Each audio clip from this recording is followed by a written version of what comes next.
the exempt closed session. Any of the items approved for action by the council tonight will be placed on the October 4th, 2023 City Council meeting agenda or as otherwise determined. Zoom recordings of study sessions will also be available online within a few days following the meeting. Councilmember Denise Fry is participating remotely tonight, along with Councilmember Denny He. And last reminder, the mic's sensitive, so beware of shuffling papers and side conversations in the room. All right, with that, let's get to it. First up, we have item A1, proposed public hearing for acceptance of 2024 Edward Byrne Memorial Justice Assistance Grant. And we have Lieutenant Heffernan here to present. Hey, Lieutenant, welcome. Go ahead and take it away. Thank you, sir. The police department is applying for the Edward Byrne Memorial Grant, a longstanding federal program providing funding to the state and local jurisdictions for law enforcement purposes. The grant is named after New York officer murdered for being a witness, and as it has in the past, the grant will be used to support the Community Resource Unit, partially funding the Community Resource Specialist position. The requested grant amount this year is $17,240, which is a slight increase from last year. For context, the department has received grant funding in varying amounts since 2010. Overall funding to the state is based on an allocation of population in Part 1 violent crime statistics, and a portion of that funding is then allocated to eligible units of local government. Among other things, funds may be used to provide additional personnel for law enforcement prevention programs. The department has traditionally used the money to partially fund its community resource specialist and support the department's crime prevention and community partnership functions. Since 2012, Joe Sexton has served as our community resource specialist, and in that role has built relations with local citizens, businesses, property owners, schools, and other community groups. Hitting a few of the highlights, the community resource specialist oversees the volunteer program, neighborhood watch program, landlord notification program, trespass program, and handle with care program. Joe works closely with the patrol division as well as other city departments to solve community problems. For many community members, Joe is the face of the department and the person with whom they have the most contact. So based on that, I respectfully request that the council approve the grant. Excellent. Any comments or questions by council? Not seeing it. Just for clarification, so these funds go directly towards, let me go back to the agenda bill here. So they just go directly to help fund the salary for Joe to continue his work? That's correct. Okay, thank you, that's it. And no major changes aside from the dollar amount from past years? I believe it was 15 and change last year. Okay, great for it to go up. Nope, sounds great. Thanks so much for bringing it to us. And I want to say, actually, it's not so great that it's going up because you said it was based on crime statistics. It is. Okay, all right. Since 2010 with very little exception. Okay. And that's that, gotcha. So that's it. Yeah, that's important to note. All right. Yeah, not possible. Sorry, I didn't mean to interrupt you, No, President Koppel. good clarification. Okay. Well, and Right. I just want to give out a shout out to Joe Sexton. He does a fantastic job with our neighborhood watch programs. And I've had the opportunity to speak with him, and he's just a really good asset as a liaison in the community. So just want to give him a shout out. He's listening, so he'll appreciate it. Absolutely. 100% agree. All right. If no objections, this will go on consent for next week. Perfect. And my understanding of what the clarification is that it cannot, for some reason, go on the consent. Oh, agenda. sorry. Part of the grant. Thank you. Sorry. Oh, thanks. Oh, public hearing. I see. Thank you for catching that. I did not. Okay, so this will go to a public hearing next week. And then is legal on? Do we need just clarification? Do we need a public hearing with no action or just public hearing and take action? Or do you know? I'm not certain of that. I can check. All right, we'll figure out either way, but this will go Brett to came public on. hearing next week. You might have an opinion. I believe that I believe that it can be a public hearing and then action can immediately follow that public hearing. Okay, perfect. Then in that case, this will go on the agenda for public hearing with action next meeting. Perfect. All right, thank you. All right. Next up, we have item A2. Internal Services Manager Chris Mottner is here to present the agreement with Air Management Solutions, LLC, for the Oyster Bay HVAC replacement project. Hey, welcome, Mr. Mottner. Thank you.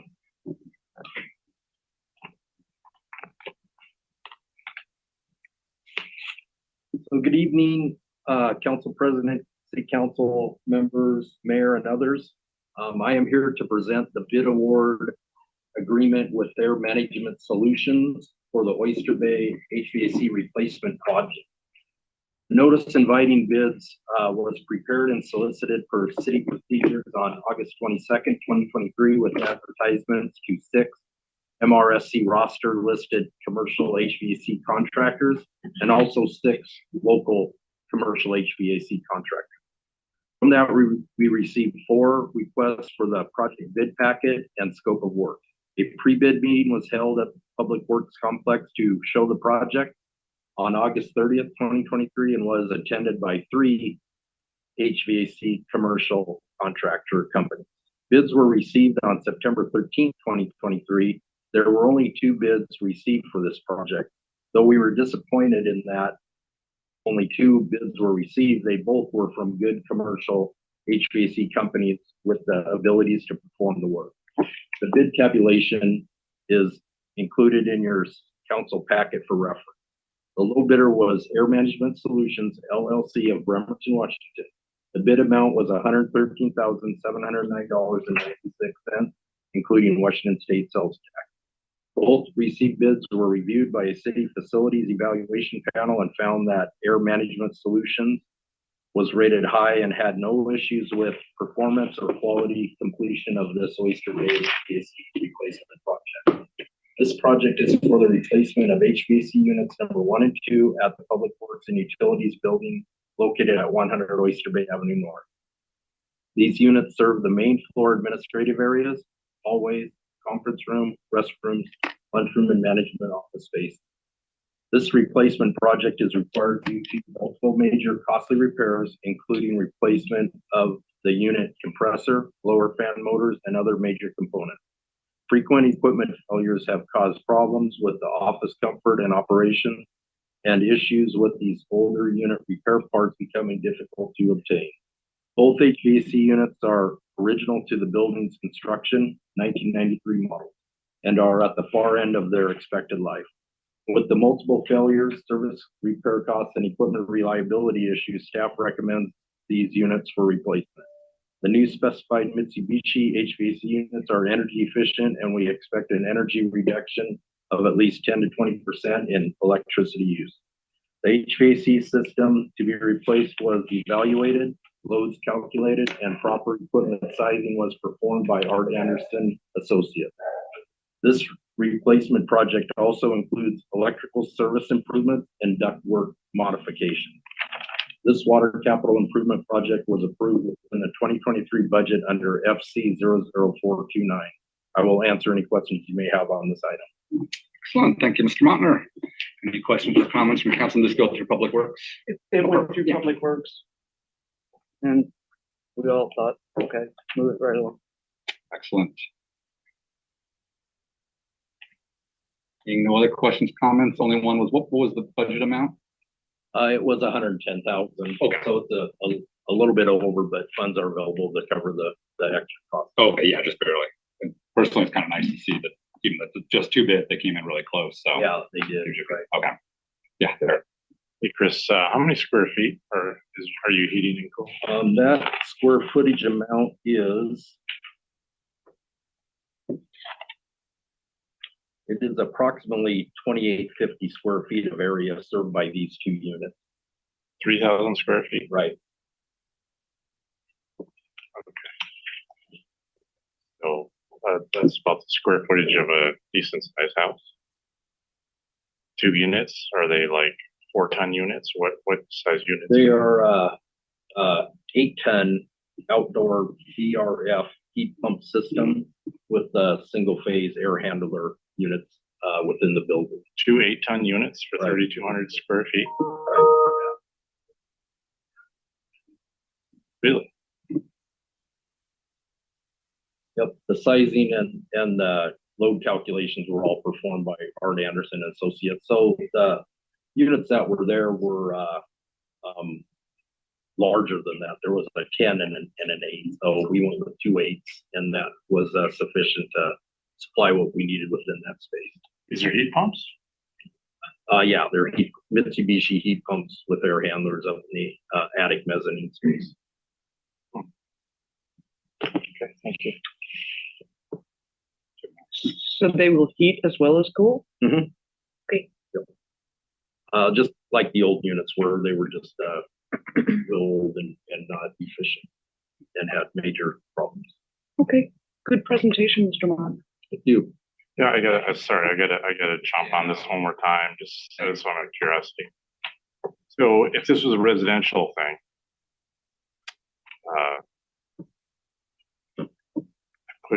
I paid for heat pumps on a 4,600 square foot house. I got by with a 5-ton unit, well insulated home, and less than $25,000 with the ductwork. Why is this $113,000?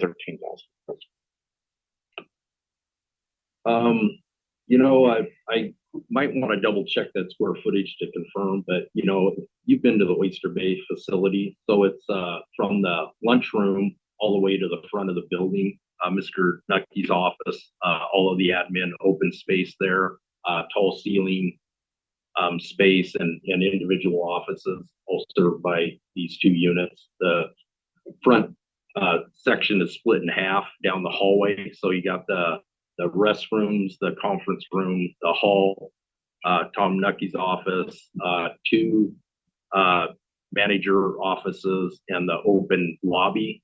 And then the other half is the open lobby, 3 large offices, 2 cubicles,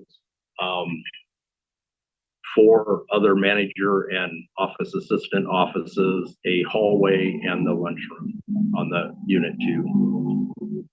So it's a bunch of different spaces. That sounds like more than 3,000 square feet to you. You said 2,850. That sounds like a lot.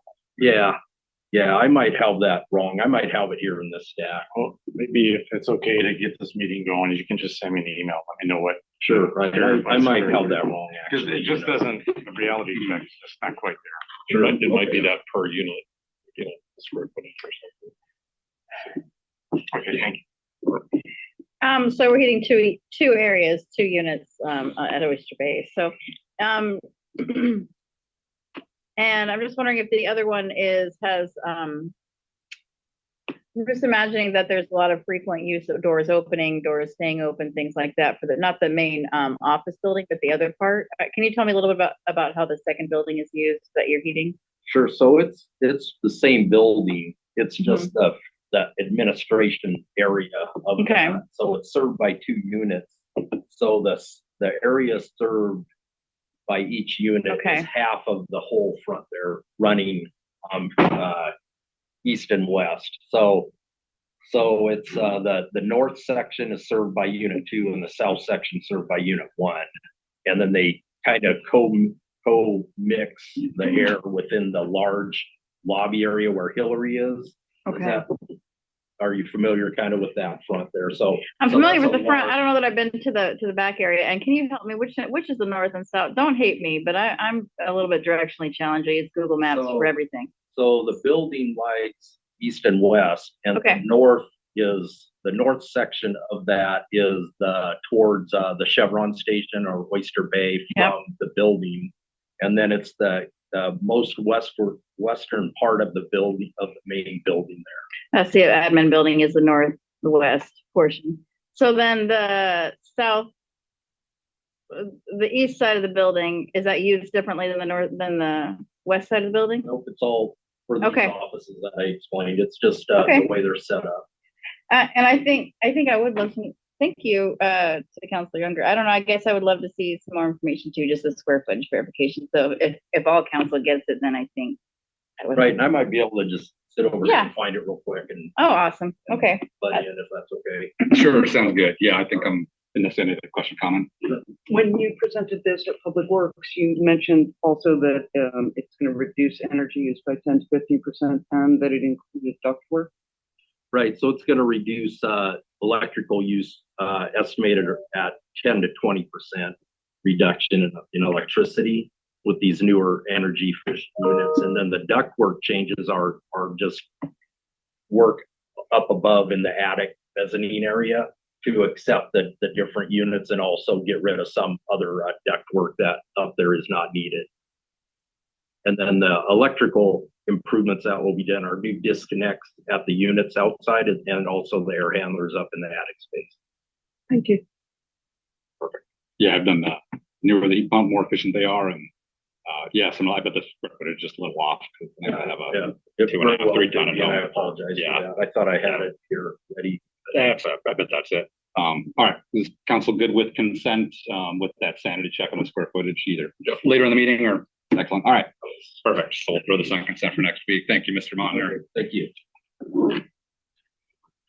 All right, moving along. Next, we have A3. Engineering Project Manager Vicki Grover is here to present contract modification agreement number 2 with SCJ Alliance for construction management services on the East 11th Street and Perry Avenue reconstruction project. Hey, welcome, Ms. Grover. Good evening, everyone. And Okay. Oh, I guess it says host disabled participant screen Oh. sharing. I'm sorry, so I need to ask. I need to enable it and Thank you all right, hold on. for being smart. That's born that way. All right, now let's up here, then it's over.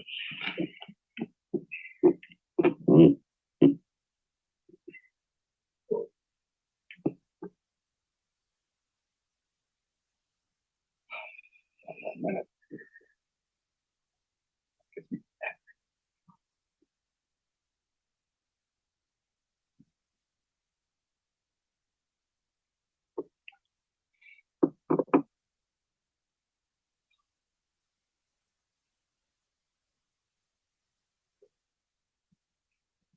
Brother's like shaking his head, like he showed you so many times. Is it plugged in?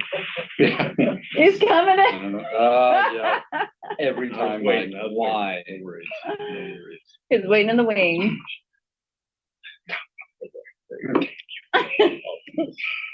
All right, Ms. Grover, you're good to go. So the last time I'm gonna write myself a note and I didn't, now I really need to. Want me to write you a note? Remember to write yourself a note at I'd the end of this appreciate meeting? that. Okay, Yes, all right, definitely. you got it. Put it on the counter so it can get lost. Yeah. Yeah.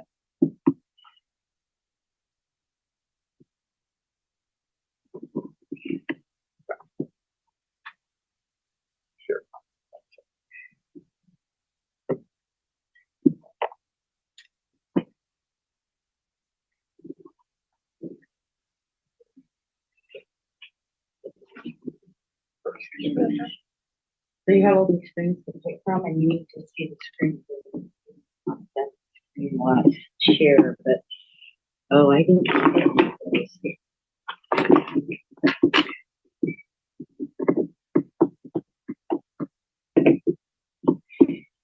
Oh, the Snapple lady. You brought me back.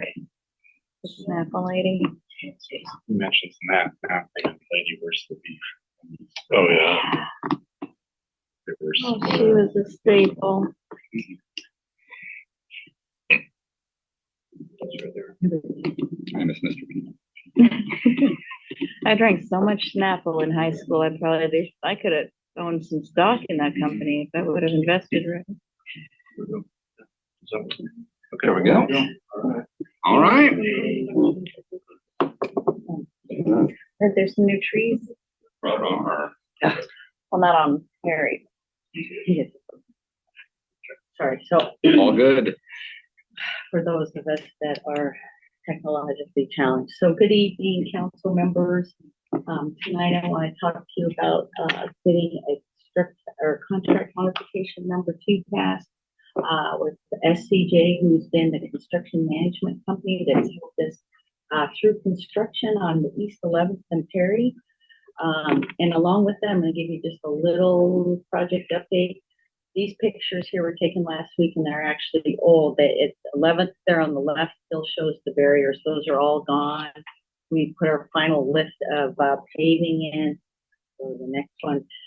So the concrete work and the paving are complete, except for some minor stuff. The majority of the surfaces are complete. The landscaping is done.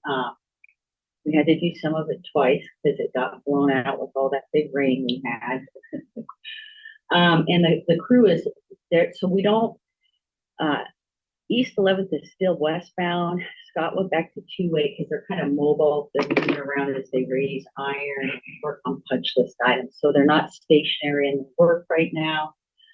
They plan to completely pull off the site the second week in October. And then during that time, we'll be waiting for those decorative poles to come in. And I'm still working with the franchise utilities, all the aerial poles and lines that have to be moved. So I'll be working on that out on site while we work to get those decorative poles in. And so, so contract modification number 2, again, the original contract we entered into was in September of last year, and which tells us, yeah, we've been in construction almost a year, in the amount of $719,312.22. We've done one modification to this contract, which was just in July of this year, for $56,569.27. That was to add additional working days. The CM is on site at exactly the same time the contract is out. So when the contractor gets more days because of weather, forced account work, whatever it may be, then we added some contract days on to keep the construction management company on board as well. And now contract modification 2 will be our final. It is for $90,908. And what that gets us is the project documentation closeout, meeting all the paperwork in tip-top shape so that we could pass a state audit. And then it is also for the inspection and paperwork of the additional paving that we added on, which is in addition to the original scope of work. We paved and done. We paved Perry Avenue from 11th to 10th. So, yeah, I think that's where we are. So, striping is going to happen. That got pushed out now because of the rain. Stripe Right, you know, they have a schedule now since they had to push out other projects. We were going to be out of there on the 6th of October, and now we're out another week. And so a lot of this work, a lot of the finish work, the striping and stuff towards the end is going to be weather dependent. And hopefully with this rain, we don't get held hostage. Anyway, really excited for this project to be over. And I want to know if you guys have questions for me. Perfect. Can this go through Public Works or? It did go through Public Works. And I have a couple of questions for Ms. Kruger. So during the Public Works Committee meeting, I asked, I think it was I who asked, if closeout was not typically a part of projects like 11th and Berry. Yes. And you said that that had been excluded from the original request for proposal. Do I have that right? So as to keep it within budget. Yes. Public Works does a lot of business with SCJ, right? Recently we have, Yeah. not always, but we have, yeah. Yeah. So would it not be something that they would know that closeout would need to be included? Absolutely. And other bidders might not know that Public Works would not be doing the closeout, but that the company bidding would need to do that closeout? Yeah, that would be part of the RFP that we would put out to ask people to submit. And we do ask for the full package deal when we ask for consultants to submit proposals. But some, budget numbers and costs and overhead that consultants charge is different. We don't always, I don't personally, when I put a RFP out for a consultant to submit, I have an idea of budget, but I don't typically try to figure out what that is. I know what my budget is. When they come in and we start looking at it and we have to select, we are not allowed to choose a consultant based on cost. But once we select, I'm sorry? it's the leg. I beg your pardon. It's the You're leg. not allowed to select a consultant based on cost? Oh, okay, there we go. Okay, carry on. Unqualified, but we can't use money. That's You can't say, oh, these guys are 400 and these are 500, we're going with 400. You can't do it like that. is what I'm trying. Right, when you said bid, that's more like a construction Contractor, contract. We yeah. don't bid architectural or engineering services. You do an RFP for qualifications and you select based on qual, and then you negotiate scope and budget. That's Yeah. the responsible. No, that's a public works Yeah, you're back contract. on Okay. We're contract. talking about an So entire a contractor, we do take the low bidder, but but we don't when it comes to consulting or two professional different services. criteria. for Yeah. selection. Okay, carry on. Please go on. Sorry to interrupt you. So you were asking me, is it typically part? Yes, we would like to be able to get the whole package done. But again, you don't know what that fee or cost is going to be until you select your consultant. Then you have to sit and negotiate to whatever your budget was. So that was part of what we negotiated out. You know, and at that time of last year, we were hoping maybe staff-wise, we would be able to close it out ourselves. And it's turning out that unfortunately, we still don't have the staff necessary to close this out in-house. That is why we're asking. And then we did mid-year budget adjustments, so we have it in budget to cover this work. So that is now why I'm here to ask that we're getting ready to close this out. We got a couple months. I have further questions, Jeff. Yeah. I'm going to defer to the director, not to. No, sure. Okay. I guess so. Please correct me if I'm wrong, because, often wrong. But it seems to me that did you lose staff to become unable to do the 60-day closeout in-house? No, we were hoping to gain staff. Is what we were hoping. So you were hoping that you would have positions that could cover the 60-day closeout? Somewhere along the line, that was a thought we had when we cut that again to meet a budget. We had to cut something out in order to meet budget, and that's what. But now by this action, that omission will be made up. Am I asking to make up for that now by this? No, I mean, I'm saying this ask is to make up for that omission.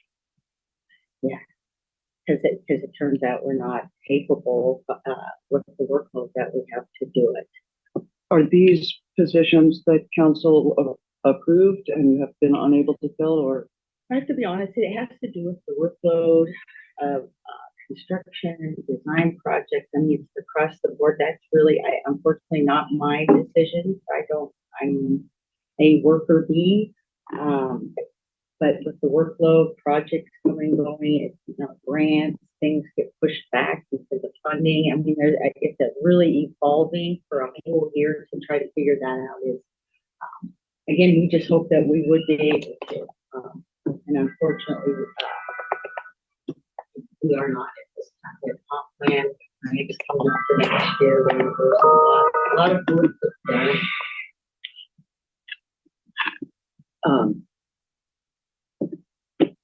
Okay. Looks like Steve rather had his hand up. I'm sorry? And then might have an Oh, answer. sorry. Yeah. So I was right now, focusing on engineering Becky. is fully staffed except for one position, and it's a utilities position. We are fully staffed. The problem has been that when we get a position, it takes us forever to fill it. So when we have a work plan and we say, hey, this person like Bill Davis right now has a work plan that shows a CE2 that's doing work right now that he's not doing or she's not doing. So we've had such a lag in hiring that it pushes out the work. And now Vicky is, she probably would have been doing closeout now, but this project is pushed out and we've had, other priorities with staff. Now we're fully staffed, but we weren't for a long time in transportation. So when the work pushes out, now she's up against delivering the comp plan next year. So it's just, we have this lag that happens as we try to hire. It takes 6 months to a year for us to fill after council gets the budget for a position. Like that's been chronic, right? So it's not so much that we don't have staff now, but now we're up against that work that has to happen for the comp plan that Vicky has to focus on this year so that we're successful. And so I think that's the dynamic that from a workflow and work resource perspective, I think that's what happened. So that help? You thought that you would have the actual staff on hand as opposed to the technically position is there, Right. the budgeted staff, and in fact you did not. And this seems like a straightforward thing to hand off to a consultant. inspecting and closing out.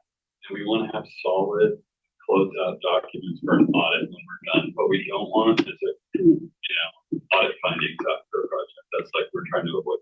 So. Okay, thank you. Any other council questions, comments? Vicky, do you mind taking the screen share off just so I can see if I'm sure I'm not missing prior to any. Nope. Okay. And I do see a couple folks in the audience have hands up. He missed the beginning study sessions on council. There's no public input, but you can get public input at the meeting next week or anytime. Send an email to the City Council email address. Perfect. I plan to bring this to the council next week, so Okay. that will then people can have an opportunity to comment. Excellent. I just had one question, which is, well, why was not that I'm sad to see extra paving, but the extension of 10th Street? Well, we kind of made a decision to do it because what we put in was some new storm pipe, and I think we put in 2 manholes, actually almost all the way to the intersection of 10th and Perry. We could have put a nice, it would have been a patch. Mm-hmm. But I don't know if you guys noticed, but down at the intersection, those catch basins sat down in a hole. You just barely had any curb, right? Because normally want a 6-inch curb reveal to flow your water along the gutter. So we made the decision to not only put a new surface on that road, but grade it a little bit so those catch basins work better and that we had more of a curb reveal. Because what happens is they overlay, your curb goes away. And so it just kind of helped to clean that street up a little bit with, transportation and stormwater, we work very closely together. There are pervious areas that make, or impervious areas that make requirements for storm systems. So, that's, we worked that out with storm and we're able to repave the road. Oh, no, makes sense. Excellent. And then as part of the project documentation closeout, does that include kind of lessons learned throughout the project? I know this was a tricky one with all the businesses down there. Yeah. And a lot of possibilities of lessons learned to apply to other projects. Oh, absolutely. Yeah, and I've learned a lot of lessons about, and some of it's design related, and just that is how you learn things is on projects like this. Make sure you never repeat those again. But yes, absolutely. Okay, just checking. Fantastic. All right, I have no concerns, although it sounds like this will be on general business for next week either way. Okay. Doesn't need to be, unless it doesn't have to be. That was your request, or? Yeah. May I just ask, Yeah. I'm sorry, I was just doing a little bit of math. I just want to make sure that I understand just how the additional time is. So we've got 60 extra working days. It says for the resident engineer, inspector, and office engineer to assist the city and contractor with achieving project completion after physical completion has been issued, and the additional 5 days for additional paving.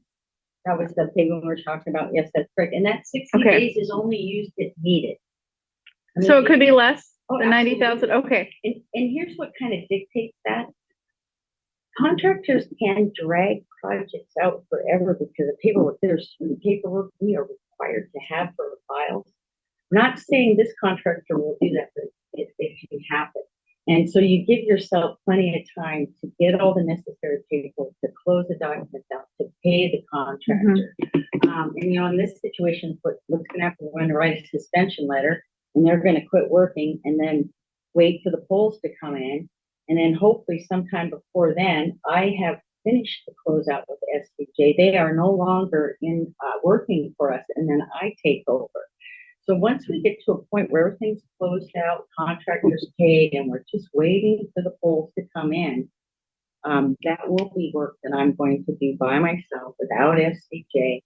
And so we don't anticipate it to be 60 days, but again, that gives us that buffer just in case the contractor isn't playing nice with us. Yeah, no problem. And so I guess, as I'm learning here about some of these intricacies of how contracts and consultants work. If you're under budget of the 90,000, I mean, it just stays in your budget with Public Works, right? It doesn't get return to the general fund or? Gotta be honest, I can't answer that question. I do not know. Director Riley, sorry, I don't know if you heard that question. If, I'm just assuming, this is, my understanding is if they come in under budget on a line item requested, that amount stays in that budget. It doesn't come back to the general budget. Is it? It stays in the transcap fund? Thank you. All right, any final questions, comments before we? Good.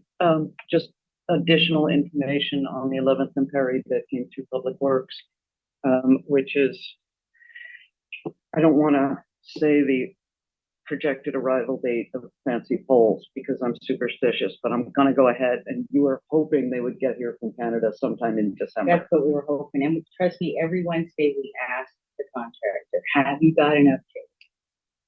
And we asked this morning and he said, no news is good news, no one heard it. The other thing is there had been concern among the public about ADA access on those sidewalks. Vicky Grover assured Public Works that there would be a full 4-foot clearance on all sidewalks once the new poles were installed. Okay. So. All right, seeing other, I'm personally fine with this being on consent, and if we get some written public comment before the meeting, then we can pull it in advance if it's substantial. But did anybody want this on general business, or Ms. Grover, did you particularly want this on general? I love consent. Yeah. Sure. Okay, hearing no objection to that, we'll put it on consent, and if anyone's listening that has public comment on it, then yeah, please send an email to the City Council email as early as possible. Excellent. All right. Thank you, Ms. Grover. Folks are going to be excited when that is all tied up in a bow. All right. I'll move along to A4. We're keeping Ms. Grover, and Gunnar Fredrickson is joining us to present professional services agreement with Parametrics Incorporated for the 2024 Transportation Comprehensive Plan and non-motorized plan updates. And we had a presentation on this at our study session 2 weeks ago. And it since has come to Public Works, correct? Yeah, that's correct.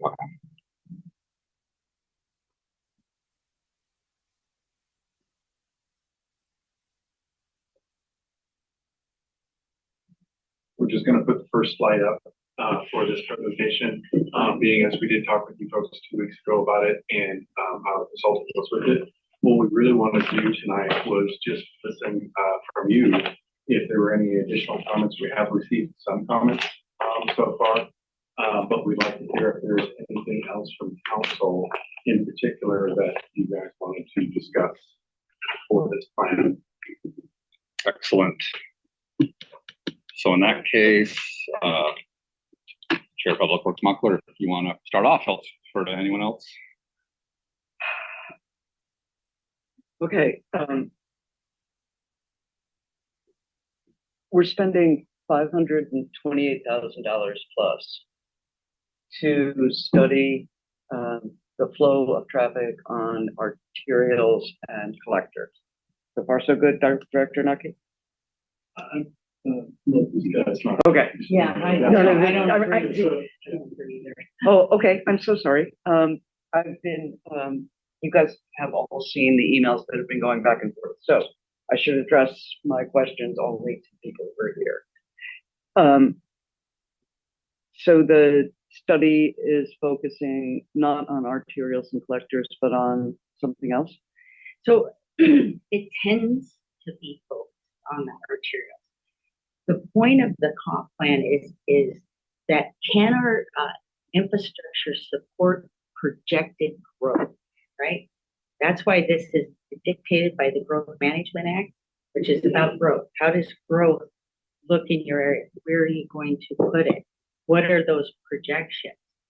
So that again is why we look at a 6 and a 20 year. So we take those population projections. BCD says, yep, here's where they're going to go. And that's really what this comp plan is about, is can our existing infrastructure support the projected growth over 6 and 20 years? And what if it can't, then where do we have deficiencies in the system?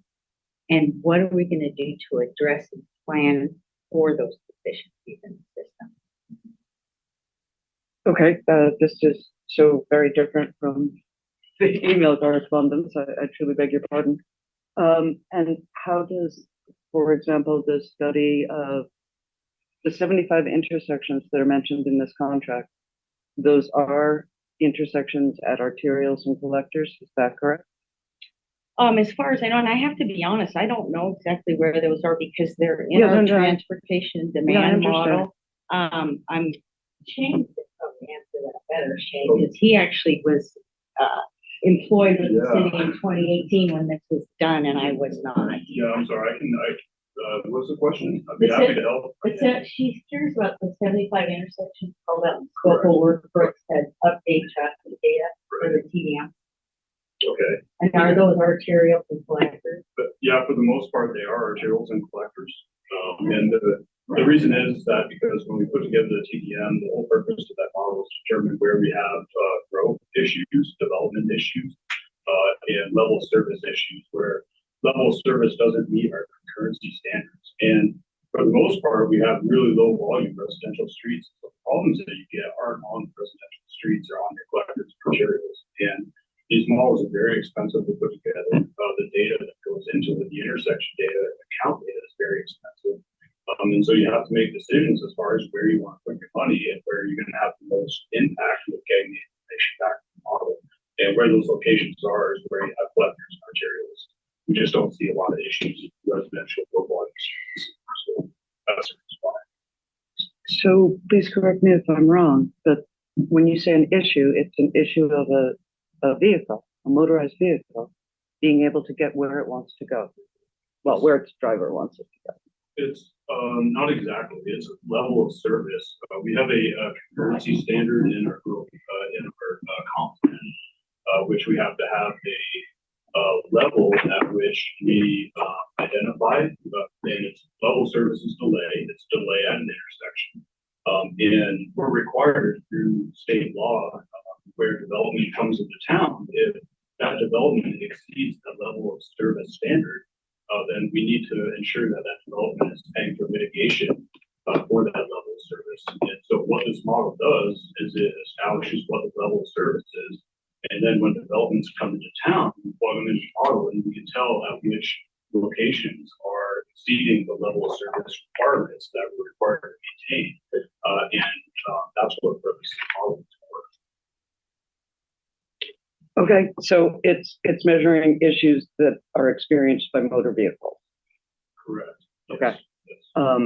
And only the non-motorized plan, which is significantly a significantly smaller part of the budget, is focused on traffic as experienced on non-arterials, non-collectors. Do I have that correct? I would say the active transportation plan is bike compatible. It's the part about the vehicles may come into, is this arterial, like 11th Street? Would you like to walk? Have you ever walked on 11th Street on sidewalk? I mean, Yes, so, Vicki, so very, you may, very often. you may It's take in my district. into account that volume, but typically the active transportation plan focuses on bikes. And one of the issues too is the level of service. There isn't a really good definition for level of service right now for bike, and it's based on perception. So, correct. And what they are looking at is traffic stress, and that's becoming kind of the new password for that is traffic stress. We don't model head bike level of stress. Like we can model capacity for vehicles. We can't do, don't think, correct me if I'm wrong, but I don't think there's a model available to us for head and bike level of service and capacity. Okay, so in short, everything in this, sorry, holding this up, same thing that we had the first slide on, is designed to comply with the Growth Management Act requirement that we measure level of service, not level of stress. And we're, So far, so good? yeah, but we're trying in the scope to incorporate level of stress and like level of service for segments, not just intersection, and looking at head bike and trying to figure out how we can incorporate that into the active transportation. One of the new requirements this year for planning includes level of service for bike and ped. It's required and we are doing it. Again, but the measurement is not in the model. But we will be looking at our overall grid system for bikes and peds, reevaluating that, figuring out levels of stress. I mean, we are going to be working on that. If that's your question during this effort, yes, we will be working on level of stress for bikes and peds. Okay, council, going to halt this question here pretty soon because almost all of my questions have been answered by email. But just to say to all of you that, you know, this is over $500,000 to study this. And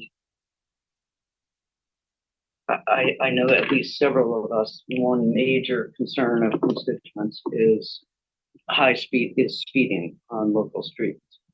Since that won't be studied in this, I had a hope, but which is now dashed, that we might be able to study that as well and to be able to find some traffic calming to slow down residential streets. But obviously, this is not the mechanism to do that. So my only other comment that I'm going to make is I hope that the meetings will be hybrid, that the community outreach will be hybrid, and that outreach will not be simply done at the Kids Up Holiday Fair and the fairgrounds.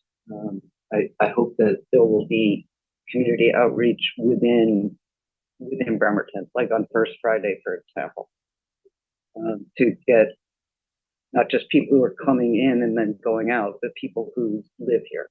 So, and with that, I'm going to stop talking. I can do it. If I can, as we do just a round of questions, and suggested if there's changes. So I heard, is that a request to change the contract to have outreach during First Fridays and then a request for hybrid meetings? Yes. Okay. How about that? I'm just going to write those down and then we can just see where majority of council is on each one and talk with staff on what's possible. I would ask for during Krampus, but I feel that would be wrong. Might get some public comment on that. All right, perfect. Let's go to Fry. Let's see her hand up.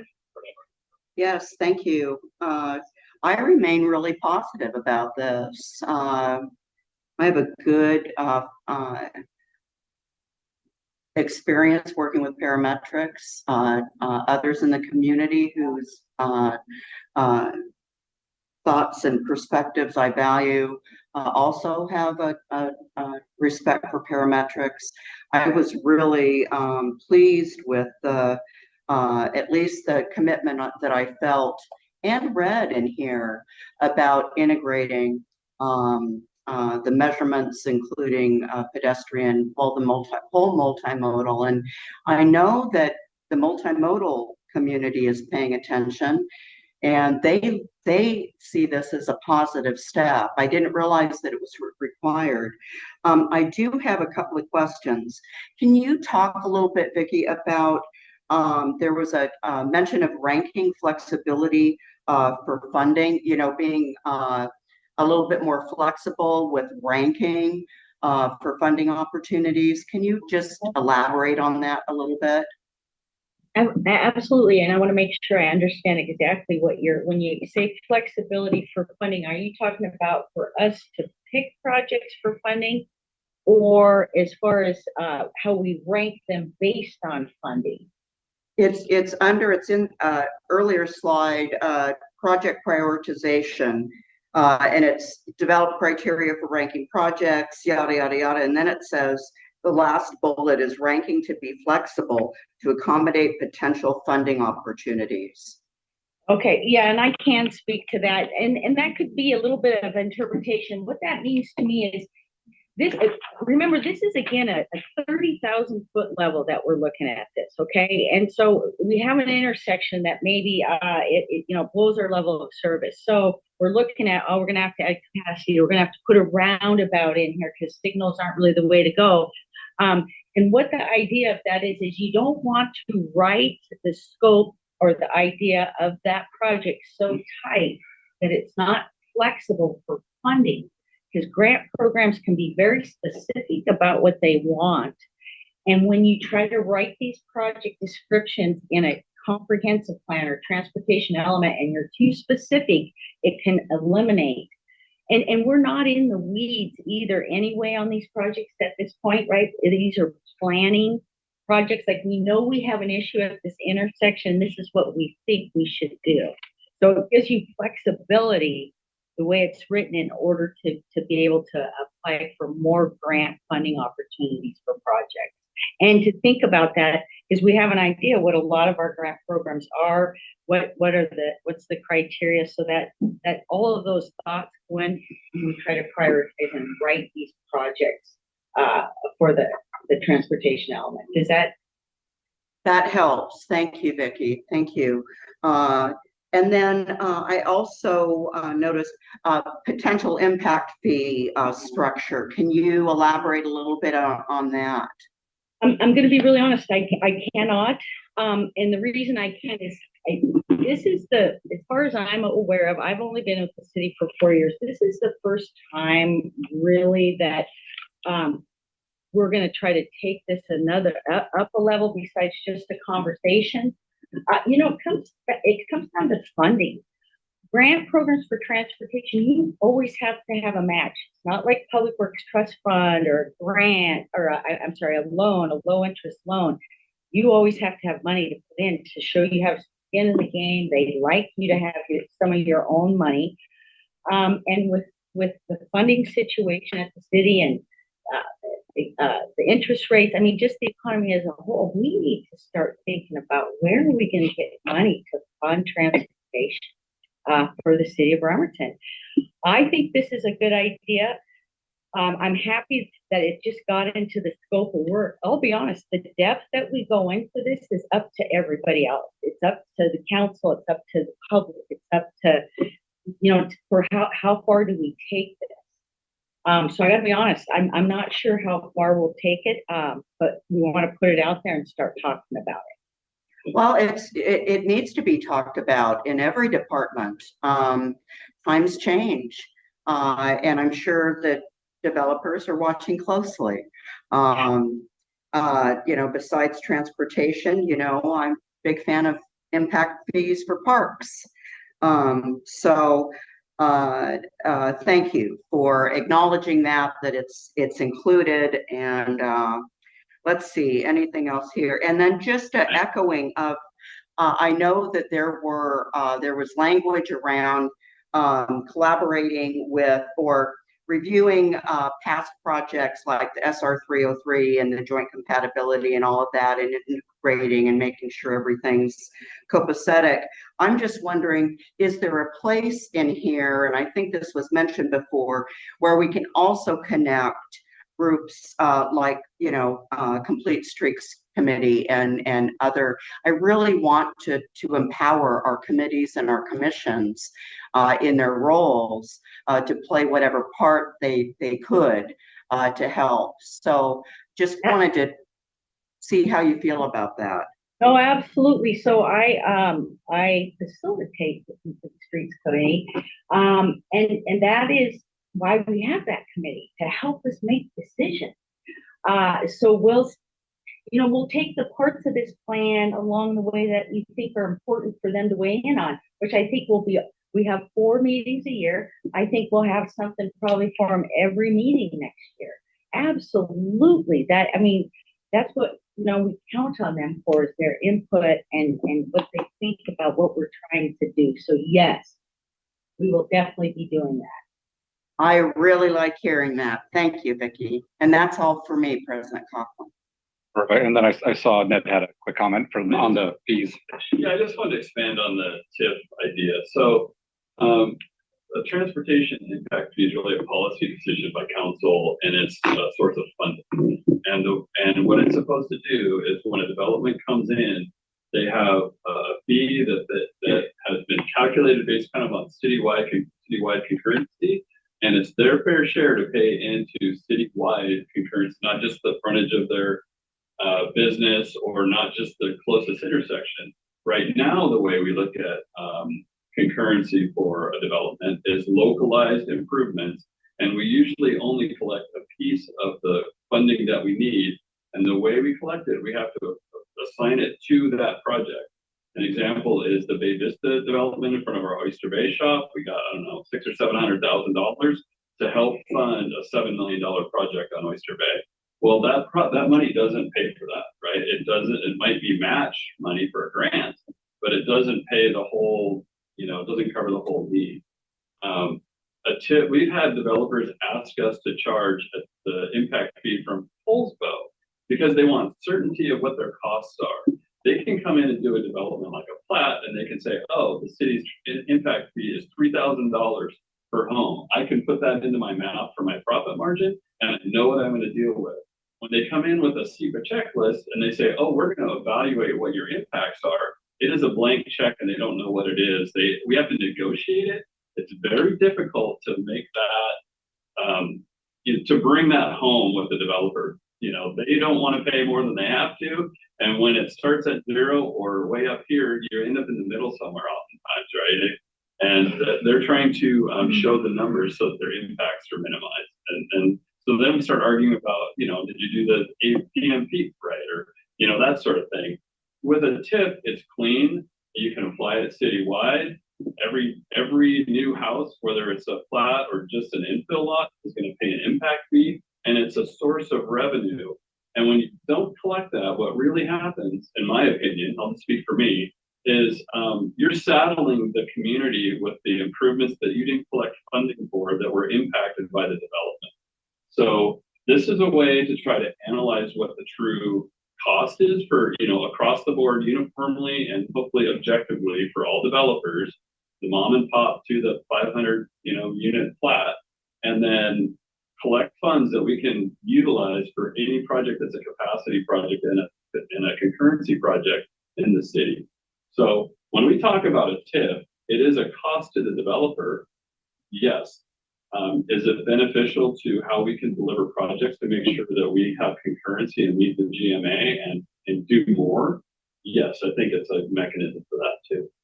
So, well, and it sounds like, if I could just follow up, President Coughlin, with Ned, I really liked what you said, that developers appreciate the simplicity. They can budget better if they know what the fee is going to be. Is that, I want to clarify that that's what you were saying.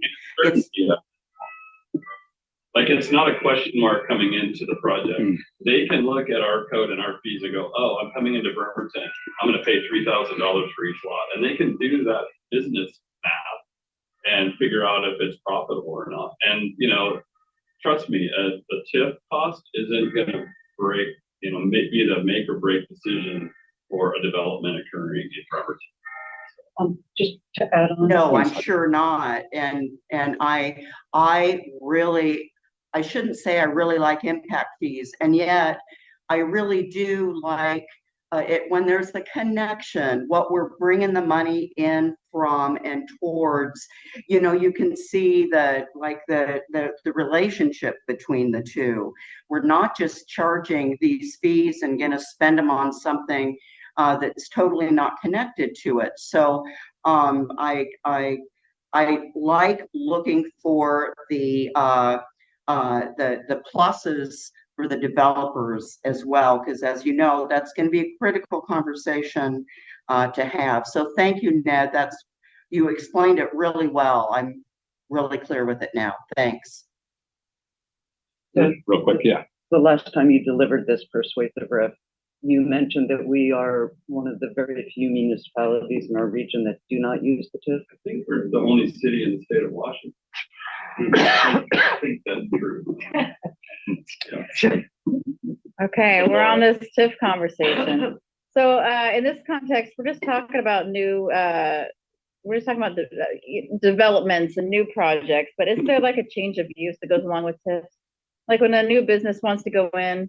It could if there's an impact to capacity. Like if you have some business that's like 4 employees and then you do a remodel on that, you got all kinds of retail coming through where you generate demand in the traffic model, it could impact. I'll just tell you my personal experience looking at sites for potential businesses, looking at the county's impact fees. I think it would be about like $18,000 for me to pay a TIF to have, like a coffee shop at a tiny little space based on square footage. And so that's kind of prohibitive for small businesses. So I just want to kind of gauge the temperature on that as far as the TIFs go, because the county rates raised significantly recently, right? Yeah. And so, are we going to be matching county? Yeah. Yeah.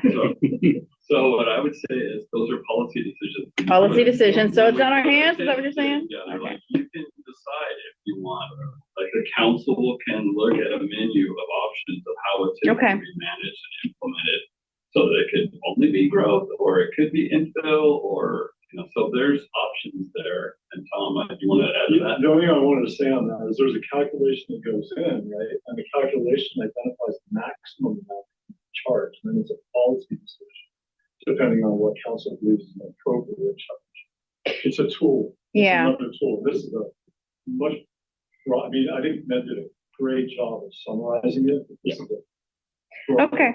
This is more will be revealed, but I just wanted to put that out there for council as we think about the TIF, that it could have negative impacts on small businesses and change of use. So, all right, thank you. So no other hands. Yep. So about this TIF, the study will look into that a little bit, and we'll get something from that. Is that kind of why this came up? So we'll be looking into it, trying to provide options and maybe a framework of something for council to consider, that maybe, and I think it will be separate from the comp plan, but it's our opportunity to put some work in to figure it out and present something to you, and then have a separate work product probably after that we move forward that you can consider. It'd probably be an ordinance for you to consider separate. Thank you. Okay. All right. So 30,000. Finish my round real quick. 30,000 foot level. We approve the contract. They're going to go off, do the public input process. They'll bring back a draft, and as part of the regular comp plan process, then council will review it, and if we have suggested edits, we can. It's plan to bring things to you guys often. Yeah. To get you to weigh in and have your input. Absolutely. So we have all next year. Excellent. Yep. So want to make sure that was clear. Excellent. And then specifics, I just wanted to triple check from what I heard last time that in the plan going forward, there will be particular projects listed, with what sounds like a summary diagram, and then there will be that ranking or prioritization, so that we can, collectively say, oh, this grant opportunity opened up. What qualifies? Oh, this is the number one priority and meets qualifications. We would apply for it. Yes. Yeah. Okay. And so I would clarify some of that flexibility language that we talked about earlier. Mm-hmm. Part of the flexibility is you might have a number one ranking, but it doesn't fit this grant that we're trying to go after.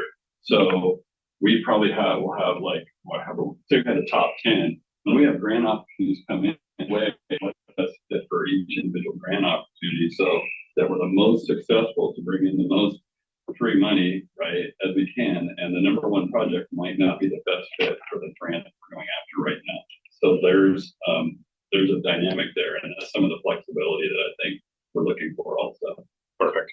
Yeah, I think it just nicely is an assurance that when that list is approved, if for some reason, wait a minute, why don't we apply for 1, 2, or 3? Number 4 was applied for, and council and staff and public can all look at it, and we can have a conversation of, what's going on there. So remember, that's like our master list of projects too. TIF will be part of that, and that could be in a different order. I mean, so that's just our master list and what the transportation model and study is. Perfect. And then to the comments on, actually, I'm going to skip that one for a second. Already mentioned the meetings, hybrid versus in-person versus remote, and the locations. One thing I did want to mention, and I did talk to Mr. Fredericks real quick about this, was the questions that get asked in the overall public survey. I think it'd be nice to either get some reassurance that those are kind of standard questions that get asked of every every city, or if they're crafted just kind of how they're crafted and just some form of oversight that we're all in agreement that the questions were good questions, so that when we get the data and we come back and we're looking at it, nobody isn't saying, "Oh, I don't believe this data because the questions, weren't good." So if there's any ideas on just kind of, if it's possible to modify the contract or get the contractor to kind of assure that there's standard questions that they ask they've done for other cities. I mean, we're gonna rely on the consultant help with that a lot, and I mean, if there's a question about what the questions are, seems reasonable, we probably take a survey out, we can probably pull it through Public Works Committee and kind of get it vetted that way, if that makes sense. Rather than changing the document, but like, try to have more input on what we do before we send it out. Well, I think that'd be great, yeah, because I don't, noticing all 7 of us nitpicking exact wording of questions, but if the Public Works Committee can say, yeah, these seem reasonable, I think that'll just make things smoother down the road. Okay. And then, yes, almost. Okay, that I'll say, that's, yeah, that was, we already covered everything else. So, I got the 2 things for us. Anything else? Just to add on, the first Fridays are in Manette downtown and Charleston. Perfect. Yeah. And then just to bring to council's attention the fact that PRR, which is doing the outreach, the open houses, all of that, that's funded at 112K, almost 113K. I'd just like council to reflect on one of our goals and priorities was to investigate a communications position. If you think of the number of contracts that have come before us, it seems that this is something that could be done in-house in future if we had such a position. Just this one contract alone is 113K. That's it. Good point. Oh, hang on. Thank you. Okay, so the 2 things on the table, unless there's any other questions. As far as the events in the contract, is it possible to modify that to include the first Fridays and at Charleston downtown? Strike the antique, or what was the holiday fair? Yeah. I think that we can handle that. Okay. Council is folks good with that change, or any other comments on that one? So you're not gonna go to the holiday fair? I'm on the wait list. Oops. Oh. Whoa, conflict of interest. Sorry about that. Yeah, yeah. If I can add into, with the DCD's effort on the overall comprehensive plan, we have been receiving a lot of comments already on the transportation element. So we're already taking public comment that we need to process with this. Perfect. Yes, sorry, Dr. Spencer. I was going to circle back. I forgot. Blackberry Festival. These non-traditional things will be downtown for the trick or treat. But there's lots of ways that we've been engaging with the public, and Vicky's already been joining us. So, right on. Comments received. Good. You want us to do non-traditional kinds of meetings. You're doing it. Excellent. Okay, sounds like we can change that language. No consternation. And then on the hybrid versus in-person versus remote, I understand hybrid is really difficult to do in the case of if you're doing like an open house with a bunch of boards all around, but then also a digital presentation. So personally, I kind of like the idea of at least one remote and at least one in person, and then you kind of capture all the demographics of who's able to attend either. And so I think if you're going to be had any thoughts on that, yeah. So they'll be presenting as well, and all kinds of meetings are done hybrid. So we'll have opportunities. If there's a workshop that's held that isn't conducive to that kind of thing, there'll be a presentation that comes on occasion. There'll be that opportunity as well. And those are all live broadcast on that hybrid and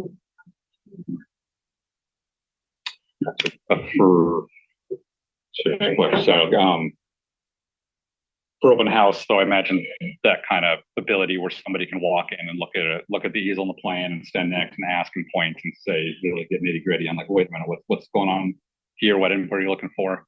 Just curious and staff thought that it's possible to have at least one in-person event. I like it. Yeah.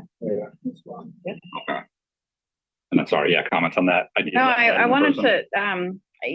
to, there is difficulty in hybrid and getting, public comment in that way, but also, something I like when I see is, when you have like a digital presentation that can be posted on a website. And if there was a digital presentation and then a link to public comment, that might be really effective. So, oh yeah. That's one of the reasons that virtual meetings, especially when you've got such a broad task, what we're trying to do, you get better diversity. Folks aren't having to rush home and worry about dinner and babysitters and everything else. You're really getting a better or bigger audience for your show. Plus, you record it and then it's posted, and we can still take comments on those. So it really opens up the field. And there's been some concerns too with the rise here, especially with COVID this fall, that maybe it's, some folks are shying back away again, and there's folks that will shy away from these things because they are public. I would suggest if we want to do something, we do the 2 virtual open houses, but we could also do a in-person open house, maybe next year, sometime where we can take advantage of the summer weather and we are quite indoors. I think just what I was kind of wondering is sometimes, and I don't mean to speak ill of our residents or anything, but sometimes they don't want to watch like an entire meeting. Sometimes just a summary would be wonderful and would be more engaging than a whole planning commission meeting. And you could reach more folks. Same with like, comp plan type of stuff. There was a small, like a digital presentation that could be like, 5 minutes or something. It's just I'm just spitballing. So just whatever I'm saying is take it with a grain of salt. I'm not a professional. I'm not a consultant. But I want to say, I think that's a great idea. And my plan all along was, DCD has a comp plan website set up, and we're going to capitalize and we're going to use that too. So we nice to that we can.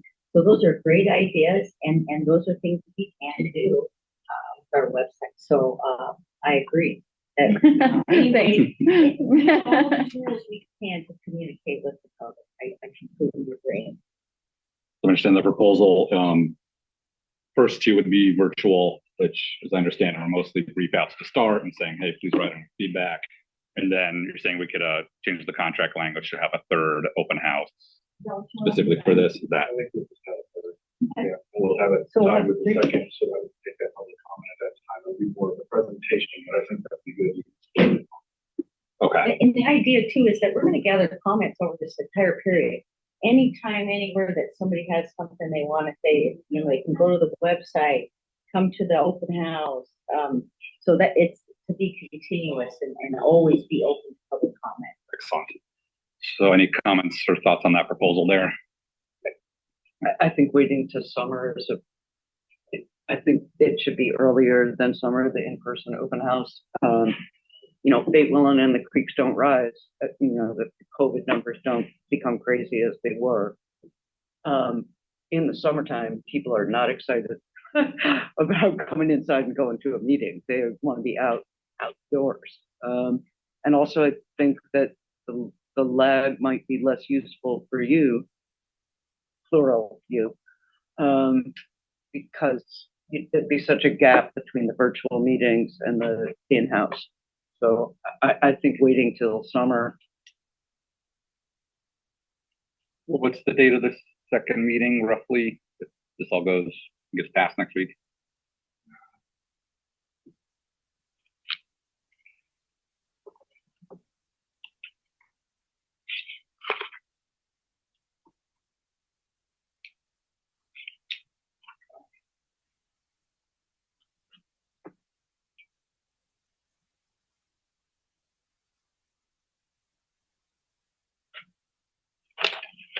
I have that for you for the, if you were going to ask the question too, how you wanted to handle this at next week's council meeting. If we wanted to do a full presentation as we did previously at the study session, or if you prefer an abbreviated one with maybe where we just address some of the questions and so forth that have been brought up since then, how you wanted to handle that as well. Perfect.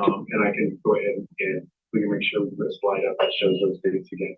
Do we have that? Yeah, I was just looking at it. So tentatively, we were going to do the first online open house the third quarter of 2023. And the other one.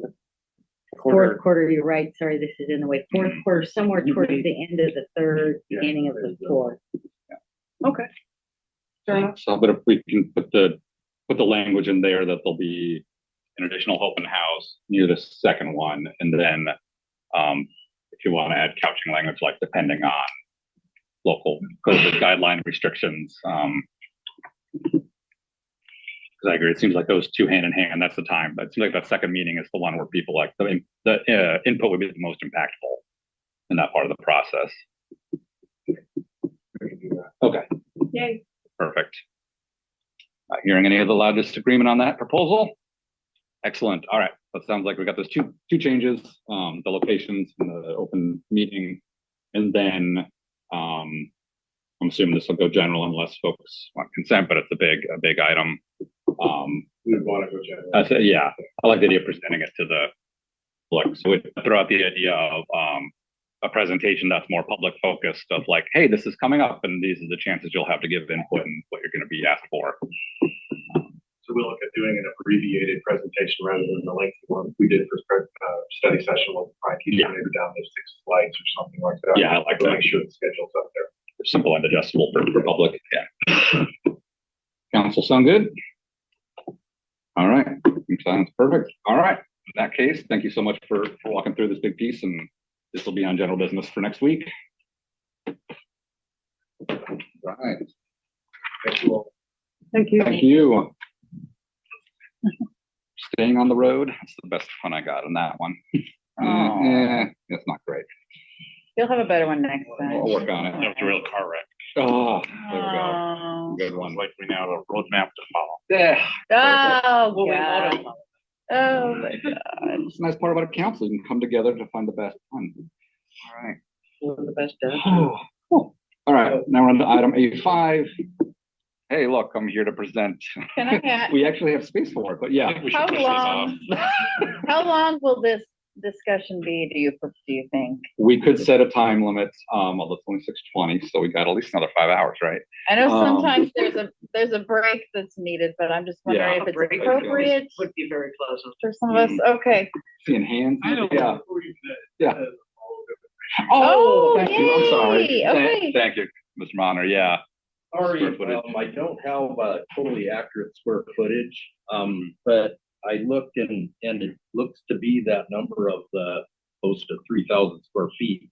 But I think the sizing and load calculation work that was done by Art Anderson Associates reflects that, and the sizing of the equipment is correct for that space.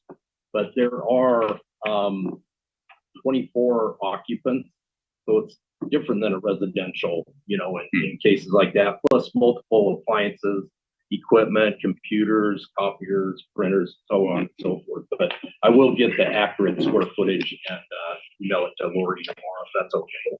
Would square footage also equate to vertical? So You mentioned the vertical that space. would be cubic. Yeah.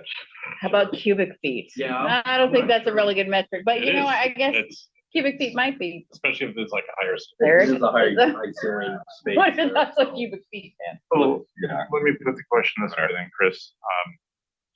I don't know anything about commercial space. I was just doing a reality check based on the residential. Are there individual thermostats? For example, in the home, you may have one. If you have a large house, you'll have 2 thermostats. You have 2 units. How many thermostats? I'm not asking you to look it up and give me an answer, but is this something where they have multiple controls, multiple zones? No, there's 2 zones, 2 thermostats, 2 systems that serve 2 halves of that. Right. I can't really question the professionals that designed this and all that. It just seems, you're a homeowner, I assume. Mm-hmm. Does this sound reasonable to you? It does, and it's not any different than the original design and construction. Yeah, the original design and construction of that space, the footprint of that space has not changed, on the parameters of that. Just there's been some walls added or offices added, but the space itself that original design and construction had an 8-ton and a 10-ton unit. So it's been sized now as, and confirmed by Art Anderson Associates, as 2 8-tons would serve this space sufficiently with all these occupants, all of this equipment, and all the appliances. So, Okay. Yep, but I might not be correct on that square footage, so I'd like to provide that to council tomorrow through Lori, if that's okay. Perfect. Yeah, that sounds great. All right. If there's any, if that like analysis and the sizing from Art Anderson is available to include, maybe that would be helpful. Okay. Yes, I have that. I'll send that as well. They did a real thorough evaluation. Okay. Yeah. Is there a second story? There's the space above that is also, that's where the equipment is. The air handler units are above Director Nucky's office in a mezzanine, equipment mezzanine space up there, but it's not served by the stuff below is. But Thank you. Any other questions? All right. all right. Perfect. Thanks, Mr. Brown. Appreciate it. Double checking on that. I appreciate it a ton. Aw, you did, Ton. you did. You did. That was really a cool joke. All right. I'm sorry. I see, it worked. I made him groan. Yeah. Okay. Do you want to, 7 minutes. do we need a break now, or do we want to try and tackle this for? I don't see it being a very long discussion. Okay. Yeah, I think there's only the one particular one here. We've gone through half of it at this point. And Jeff, I also had something that was recommended that I bring up during, this is what, another thing. So there was, it was recommended to me that an item of concern would be brought up during this item. Yeah, anything regarding changing rules and procedures. So what I recommend is you finish working through the list of the ones that gathered throughout the year. And then if there's anything additional or suggestions of people I think they want to change, then I think that's. I don't even good think it's a time. rule that I want to change. I don't even think that's what I'm asking. I think I'm just Let me asking get for my- a change in protocol. Get my slides Your up protocol here in and get particular. Sorry, I'll let you get to it, but I don't know why it was recommended during this time, but it was recommended during this item that I bring it up. So. Yeah, it has to do with changing rules and procedures then. That would be the time. It wasn't? Okay. Well, we have the break. All right, let's do a break. Yep. Sounds Yep. good. Okay, thanks. 6:35. All right, we'll reconvene 6:35. Yeah, yes, thank you. You know that granite I have underneath it?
All right, 6:35, call the meeting back to order.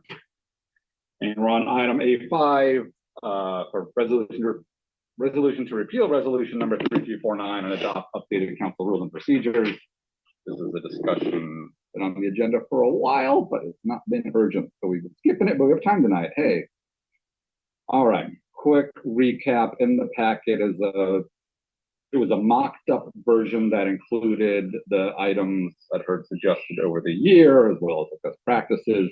Towards the end, scroll down here, I put together 2 slides that listed them all. We already got through the first slide, so I've got that all saved. So it's just the second slide, and I think there's 3 easy ones, and the top one is the one that probably want to do most discussion on right now. And then, of course, any other suggestion change to consider. So the top one is basically the agenda setting policy, which is, I would say, come up a number of times. So I sent this out a number of months ago, but I looked into MRSC's resources on basically agenda setting for councils, what their recommendations were. And then I went and compiled what the current agenda control is for comparable cities. So ones that had first class cities with a mayor in a council. And so basically Everett, Bellingham and Aberdeen, Tacoma, and Spokane were good kind of comparison. So our current one reads that consideration of any subject matter or communication by the council may be initiated by the mayor or any council member. All written materials supplementing an agenda bill should be filed with the city clerk and presented to the council legislative office manager or legislative assistant for distribution to the council members. The council president may reject any agenda item not complying with this procedure. Upon presentation, the council as a whole may decline further consideration or request information before further consideration. And then it also says that each agenda bill shall be presented to a council committee or the city council study session. And then there's the language we've been following of at the briefing, any item may be removed from the agenda for any reason upon the request of any council member, or 2 council members may demand the item to be reinstated to the agenda. And if so, the item shall be brought forth to the council. So I think in talking to folks where I'm at and looking at the other cities, the process of what mayor and staff bring forth, and there is a whole agenda bill policy with that, is pretty well set. There's always exceptions that occur, but that's a pretty well fleshed out policy that's been going for years. The other side is legislation items initiated by council.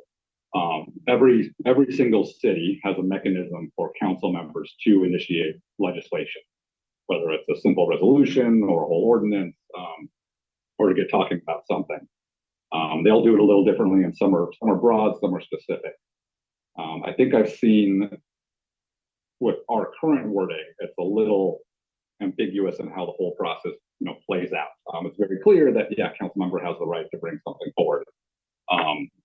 But some of the other cities have a more fleshed out process on exactly how that occurs and how it balances the time required, say if staff is needed to review something, the time for the council, and just really making sure that it's kind of an efficient process.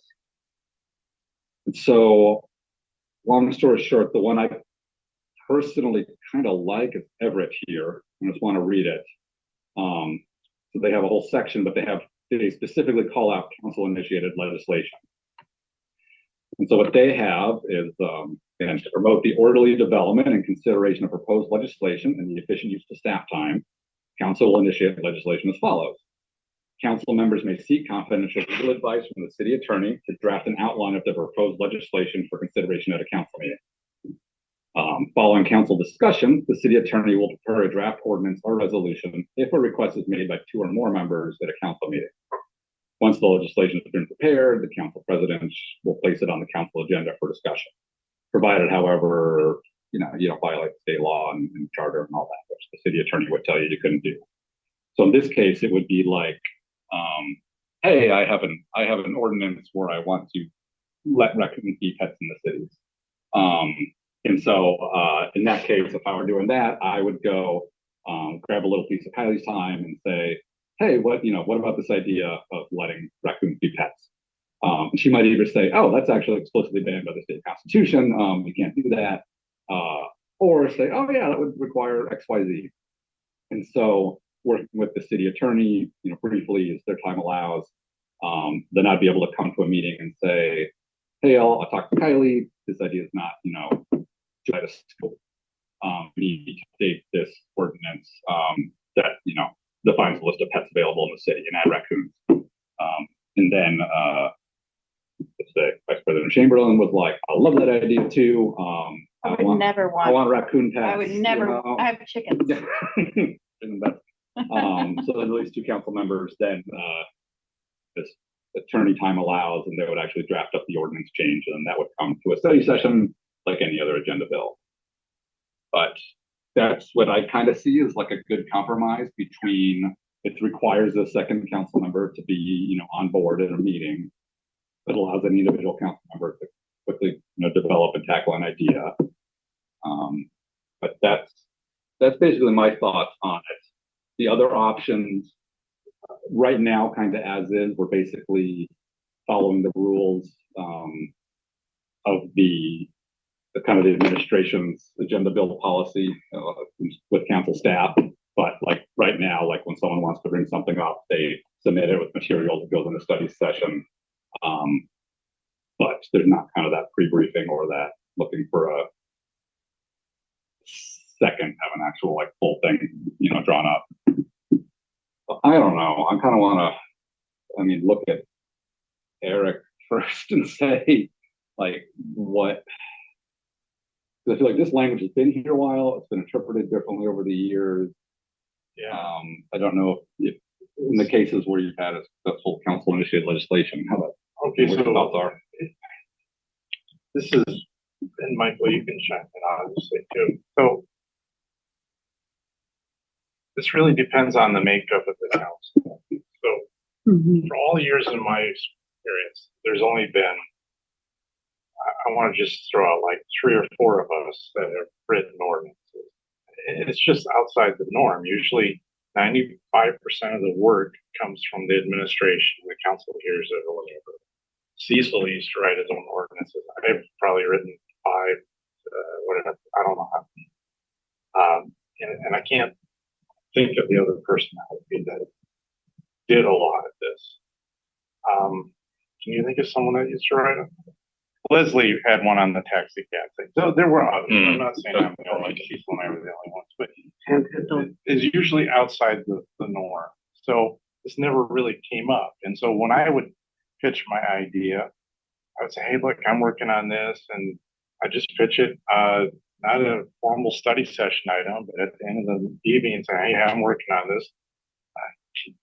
You guys interested in me pursuing this more? And the head nods were yes, and I'd pursue it more. And then I'd work with, at the time, Roger, and we draft something up, and then we put it on a study session, and then it started getting legs. But I'm not against your procedure either. If the new norm is council members starting to write ordinances, I could see how that could bog down the agenda. So I'm okay with it is what I guess I'm saying.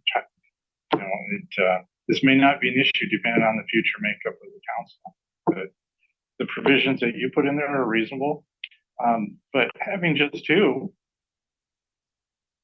before it was the head nods, and I didn't have the majority for my ideas. I like, okay, but all my ideas had the majority. So I don't know what to say on that. 2 seems a little light to me. But, and we could, go. That's my thoughts. But that's a good point too, and I forgot to mention that. That's kind of like in the 2 past. I've been mostly like, kudos to Councilmember Mockler, because I say kudos because you've had a lot that you wanted to bring forth as an agenda item, which I really actually appreciate because hey, engagement. And so recently it's been okay. We're going to follow what's written, which goes in the agenda item for a study session. But we have also kind of done in the past of more in that language, kind of the custom. I do see though with kind of that custom of late meeting, it is difficult to be like, okay, the very last thing, go to the order. Hey, I have this big idea I want to run by folks. And then, everyone's like, oh my God, we're at the end here, my brain's done. So, so I personally kind of like to, get in, there's an item, people have a chance to review it. It's not a surprise at the end of a meeting. And people can always talk to some form of council members outside if they want to gather support, but quit yapping. I would agree with everything you said. I do. I don't know. For me, I really look at the council as a body where, we do things together. That's the idea, is that it takes kind of all of us to make something happen. So I hadn't really, I'm kind of fine with all of this. I don't have any objection per se. But I do like the idea of just, again, for time management, time on even the attorney's office and things like that, maybe there needs to be at least a simple majority to just to pursue it. And I think that most folks on this council have been willing to second something, or, even yourself, to, move something forward. But, I don't think it's a big issue. I think it's great. Great trigger warning. The city charter. Says, Oh, I get it. says we are a legislative body, so having a procedure by which we can make legislation is great, because we're not going to live forever, and the next council that comes along would be happy to have it. I am concerned about the amount of time the city attorney would be working on an issue prior to having like kind of the head nods that Eric's kind of talking about that we've gone by in the past. And I mean, the city attorney, I think right now, there's just so much going on, and there always will be, but the level of just the capacity of our city attorney's office in general is stretched thin with everything going on. That's my concern. I want to honor their time and not sign them up for something that could just be a bunch of dead ends from us. Sure, but the language says may, it doesn't say shall. So that's shall is shall not a may? no. Okay, so shall is a will and may is a might. Shall is a must. Shall is a must, and may is optional. So okay, well, I'm not gonna be germane, but you mean like when there's a GR and it has a language that says shall? Okay, gotcha. Thank you. So not to belabor the point, this is fine. I don't have any issues with it. Just like I said, if you want to, if I'm good with this, it's a legitimate change. If you want to get the process down to more nuanced and this is the rules, I can live with this. It's okay. We could, Denise. so much, yeah, go ahead. Denise. Yeah, I think I am going to agree with Michael Goodnow in that I think I'm okay with the two, but I think I would also like a simple majority of council, whether that's head nod or whatever, because of the resources that would be required. Maybe not in all cases, but in others, it might be a pretty heavy requirement of the city attorney's office, regardless of what time it is. So I don't know whether that was you, Michael, or not that said that, but that really resonated with me. I don't think that makes it too onerous, because we make decisions as a group. And so if there's not a simple majority that's willing to even put some resources into this to be discussed later, I think that's an issue. That we are in charge of managing or helping to manage the city's resources, the taxpayers' money. So I think that I would be more comfortable with a simple majority. That's it. Good thoughts. Quinn, I saw your hand go up. Yeah, thank you. Yeah, I understand everybody's comments about city resources. I'm really concerned about that as well. However, I do think there have been some issues that maybe a majority of council were not on board with, and then we get public comment and that kind of changes things. And so I do want to respect minority ability to bring issues up that maybe the community is wanting. And I think the balance there would maybe maybe move to 3. So even if you don't have the majority yet, you can at least possibly bring it up. Comments come from the public. At least you're on the record at study session talking about something. It's a balancing act between, quite frankly, who's on council and who's gonna have the EQ and the understanding to like not drain resources and understand that you're not pushing something forward that's never going to see the light of day, versus okay, I think with some input from the community or a little bit of expertise from a department or something, this person might come on board or this person might come on board. So I'm also fine with all of it. I don't think getting a majority of head nods at that early of a stage is, I think that would be more like gatekeeping. And so I would recommend like 3 head nods as kind of a compromise. But that's just me. Good point. Yeah, I'll throw out looking at again the Everett as a well fleshed out template, but Spokane, it does specifically call out like you need 2 council members for resolutions, ordinances. So we could have 2 council members to kind of start talking to the city attorney, and then and put it as we'd be talking to the city attorney and then throwing it to council as the idea, and then it would require 3 council. We could require 3 council members to say, all right, we're actually going to draft up a resolution for the ordinance for consideration. So that way, if you want to, you can start something, find a council buddy that's interested in the same subject. Perhaps we could look at what exactly is meant by the city attorney to draft an outline. For me, that seems like that would be like a paragraph, not a full ordinance. It would be like the moment where Kylie would, for example, to use your example, say, it's against state law to have raccoons as pets, and that outline would be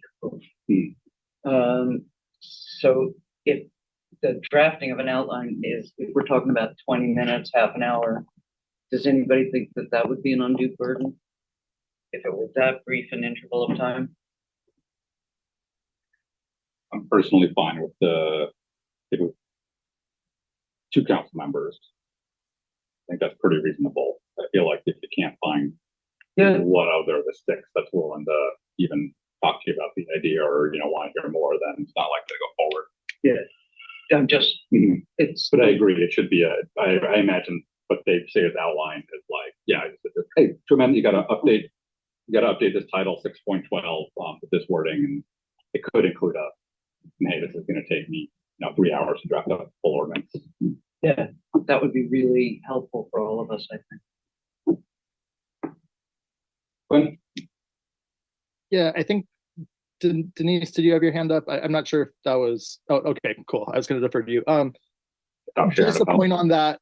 The writing itself could take 20 minutes, but there's always a lot of legal research that goes on before that. So I just want people to be aware, like, even if it's bullet points in a paragraph, there's going to have to be, make sure that this complies with federal. What does state case law say on this? Have we talked to the departments? There's a lot that goes into it other than just the amount to put it to paper. But if people are fine with 2, I'm also fine to move forward with 2. I'm fine with 2. Denise? Sorry, I can't see if your hand's up or not. Oh, no, it's not. Okay. But I'm also fine with 2. I think I already said that, but I'll say it again. okay. So I'm going to proposal take Everett. Add 2 council members to you know, get a turn time. I think this is, and again, I'll keep the May language, so it's like, obviously, the city attorney manages their own time in office, so they may say, I cannot get to this for 3 weeks, and, you know, we're not gonna force them. And then present outline, three members to approve attorney working on full ordinance.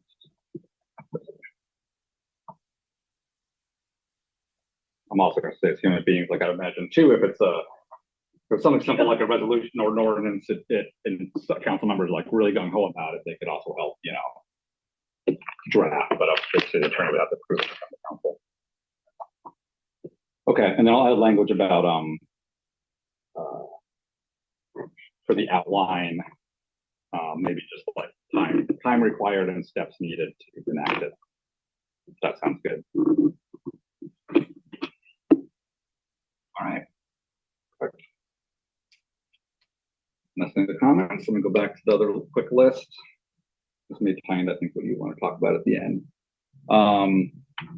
Okay. Clarifying language that council president may authorize exceptions to agenda bill policy, but still only deny an item if it violates policy. This was, I think, actually just housekeeping.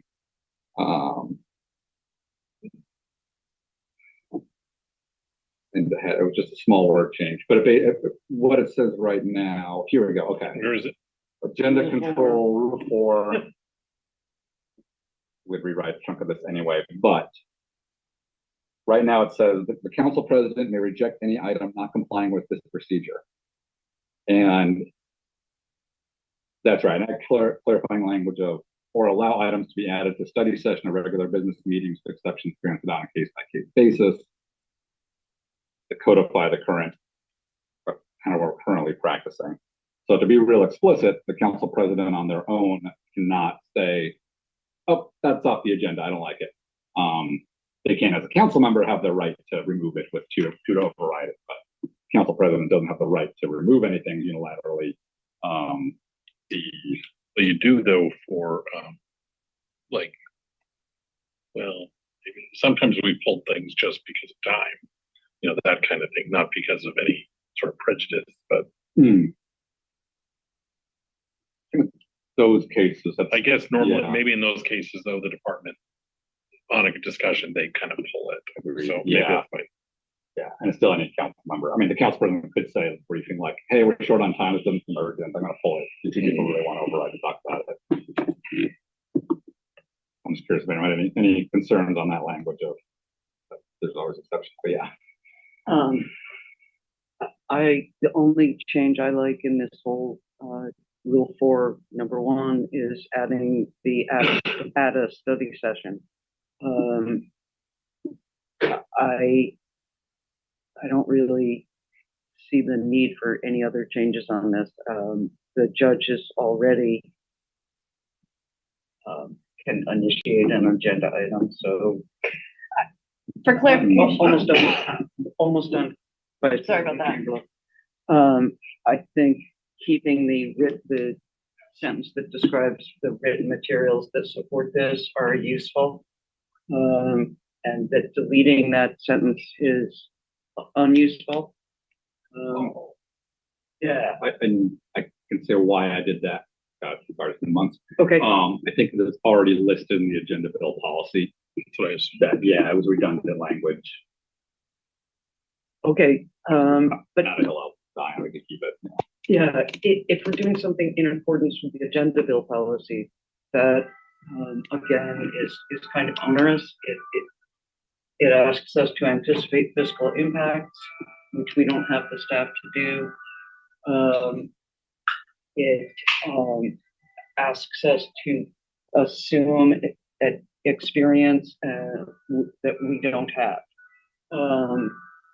Here, the way that the rule 4, number 1 stands, it's like, hey, I'm not an expert on everything, and I don't have a staff of 438 that can help me out. I'm just putting this out there. I think the 3 to 5 minute limit that we've been working with is enough, where it's like you bring it up at study session and you say, I want a resolution announcing my dog is best dog in Bremerton. And here's my written material supplementing it. I think that's, instead of doing things at good of the order, I think that's what this is designed for. Instead of doing everything at the very end when we're all like, that this is just, at some point, while directors are still here, and can say, you can't, we can't do chapter 20 because we're working on the comp plan, for example. Darkness falls. This is a wave, the wave. So, sorry, be clear, so I think by the consensus we just had, we would actually modify this to read the mayor submits stuff in accordance with the agenda bill policy, council initiated legislation as that Everett language with the modifications we just had. Yeah. Okay. Okay. That makes sense. Yes. So I think that I do like adding judge in there because I feel like the reason that that's probably been added in there is because it wasn't clearly defined in our rules and procedures. The judge should follow our agenda bill policies of things last minute and coming to us. I mean, new judge needs to know what our policies and procedures are. So I agree with that. Yeah. Good point. Then I would reword it to say the basically working with Kylie, basically I have to say mayor and judge follows the agenda bill policy, which is an administration document. Council staff has input into it, they work closely with it, but it is ultimately an administrative document. And then I would have the council initiated legislation for Everett with the changes. Good. Okay. And then so then given that, then yeah, we sounds like consensus to keep the language on being able to allow exceptions to the agenda bill policy for mayor and judge. And then the last part was this paragraph. I just wanted to clarify the language. Some of this helps with new council members coming in, like you can read it and know exactly what's happening. Of the options that are always before us. So if someone comes at a study session, we can decline further consideration and say, nope, we don't want to hear about that again. Hey, come back to us with more information. We want to hear more, but not right now. Place it on a business meeting. C, put it on the regular business consent agenda or public hearing. I mean, I think that encapsulates all the options we've taken. I almost feel like just place the item on a regular business meeting because the consent agenda is part of a regular business meeting. Public hearing or general business are part of a regular business meeting. Strike that highlighted language. Keep the word meeting. Oh, yeah. And regular business needs to be capitalized. I'm just being grammatical. I overly capitalize, so I like. I do too, actually. Yeah. I'm good with that. You always run it through Grammarly. Just a really quick point, since we've been working on the idea of two people for so much, perhaps we could add that the council president and vice president would reject any item, et cetera, et cetera, et cetera. I think the language, I think there's a couple places in here that say the council president or if unavailable, vice president.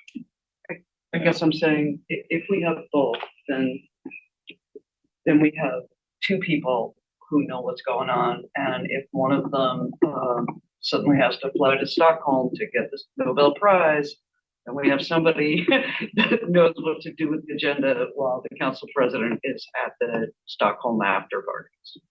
Getting the syndrome. I have two questions on that. Number one, are you up for the Nobel Prize? I thought you were. Oh, but it might be our mayor if he solves the homelessness problem. Did you submit? But two, I do, and I know the staff is good to support, but there might be times where being included in the agenda process might be helpful. And you have been good about connecting with me on certain things. But the agenda process, maybe it would be good to have more than one voice, not just me, but whoever the future vice pres, whoever they are. Just thought, but. We'll throw up staff. Oh, Denise, I'm so sorry. Thank you. Very much, Denise. Sorry. Let me stop there. Yeah. Thank you. I love it when I hear that our council president and vice president have been communicating a lot. They're working really well together because I think that's really important. That being said, the role of the vice president is to step into the role of the president when necessary. And so I would feel more comfortable with it remaining the purview of the president. Certainly if the vice president is playing that role because the president isn't available, then she or he would, have that power. But the way it's designed, it is, you represent the office when that's the role of the vice president. So anyway, that's my 2 cents. We'll just say at the moment, really the only big agenda setting is, again, those exceptions, where Director Nucky calls and says, this got flooded, we need a contract tomorrow, if we put it on, okay. Or sometimes with the order, council staff are really good about looking at it and they'll basically suggest an order and say, oh yeah, I know that this person's an overtime contractor, have them go first, this is that, this is just council, you won't sit around without having a million people having to wait around for you at the end. And then they do provide to the vice president a copy of the script and items and all that. So like in case of last minute illness or anything, the VP has what they need to take over the meeting.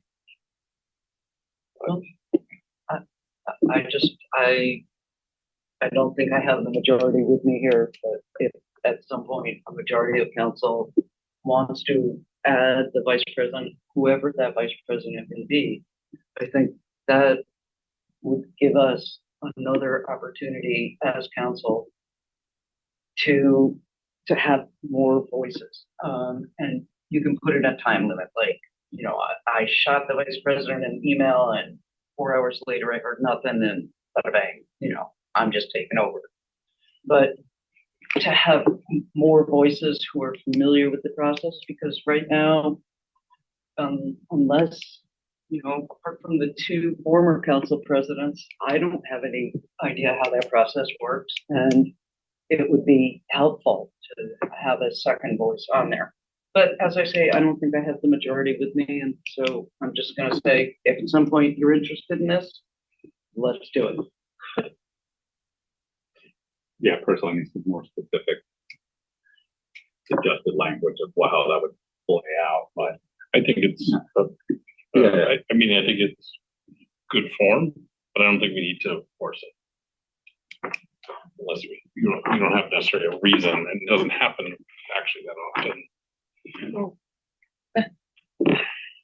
Just please don't ever, for the next few months, don't get on a plane with Greg, okay? Because I gotta run this ship. I don't know how you do. Yeah, that's true. Yeah. The 2 of us were down on a plane together. One buddy Hollow. Yeah. No single engine planes for y'all. Okay. All right. Right in the leaf together. Right. Oh no. Nope. So that was okay. Perfect. So just for the next few months. There was 2 last ones. Can we talk about rule 5? Let me grab on the last bullet point, which was this committee of the whole. I didn't necessarily see it on the bullet. I think it's kind of there. I still wait on next. I think I know what Jennifer wants to bring up. And so this committee of the whole language, I asked Kylie about it, and she was, where is it? Page 5. Thank you. 3, something 3. Rule 2, 3. Rule 2, 3. Thank you. Okay. Yeah, because it's outlining what our standing committees are. We got finance, public works, public safety, audit, and LTAC. And then has committee of the whole language. And I asked Kylie, and she said it was something, a couple of years. Something that was thrown in way back when that she doesn't think needs to be there anymore. So I was going to strike that. It could become the committee of the whale. The whale. All right. So rule 5. 3A. Yeah. Okay. Let's talk about that and then go to your thing. So what, so Michael, what? Oh, Yeah. it's really, really minor and it's more grammatical Okay. tone, and it's nothing to do with your son. But I would strike the word max out of all three of these. That's right. Because We didn't slip in Max in there. Actually, Why did you we do that? I think it, previously agreed to not do the response. well, that too, but Yeah. yeah, and I want, but I just, if you say 30, if you say, it's a different tone by saying max. Yeah. Or 30, you have 30 minutes, or you have 30 minutes max. Sorry, I don't have my notes from that meeting right in front of me, but my recollection was we had decided no to the idea of having the public recognition response. I think so too. And I think it was no to the 30 minutes. No, That was my recollection. But again, it Just that's great. for public recognition. If we had cut off at 30 minutes at any of these large meetings, but There's so much we don't frustration. we don't have to. It just it allows us that tool to get on. It allows the chairperson a tool to say, you know what, this is going great. Let's continue. Or it allows us to say, and again, this is not public recognition on an item. This is at the beginning. And to be honest, sometimes what'll happen is something that's not even on our agenda or something, it's it'll show up. So we have staff and contractors, all kinds of things. So it was just a tool to be, again, if we have it in there and we extend it as much as we want, on the rare occasion we might need to do it. Fall back. We have it. So that's all. So I wouldn't say max either. Yeah, but That makes sense to me. yeah, that's You good. don't need to have anything. You just have public recognition and then the continuation of public recognition if needed and as time allows. Yeah. Basically implies that public recognition can be cut off at the discretion of the council president. I mean, You can have some unwritten rules here. yes.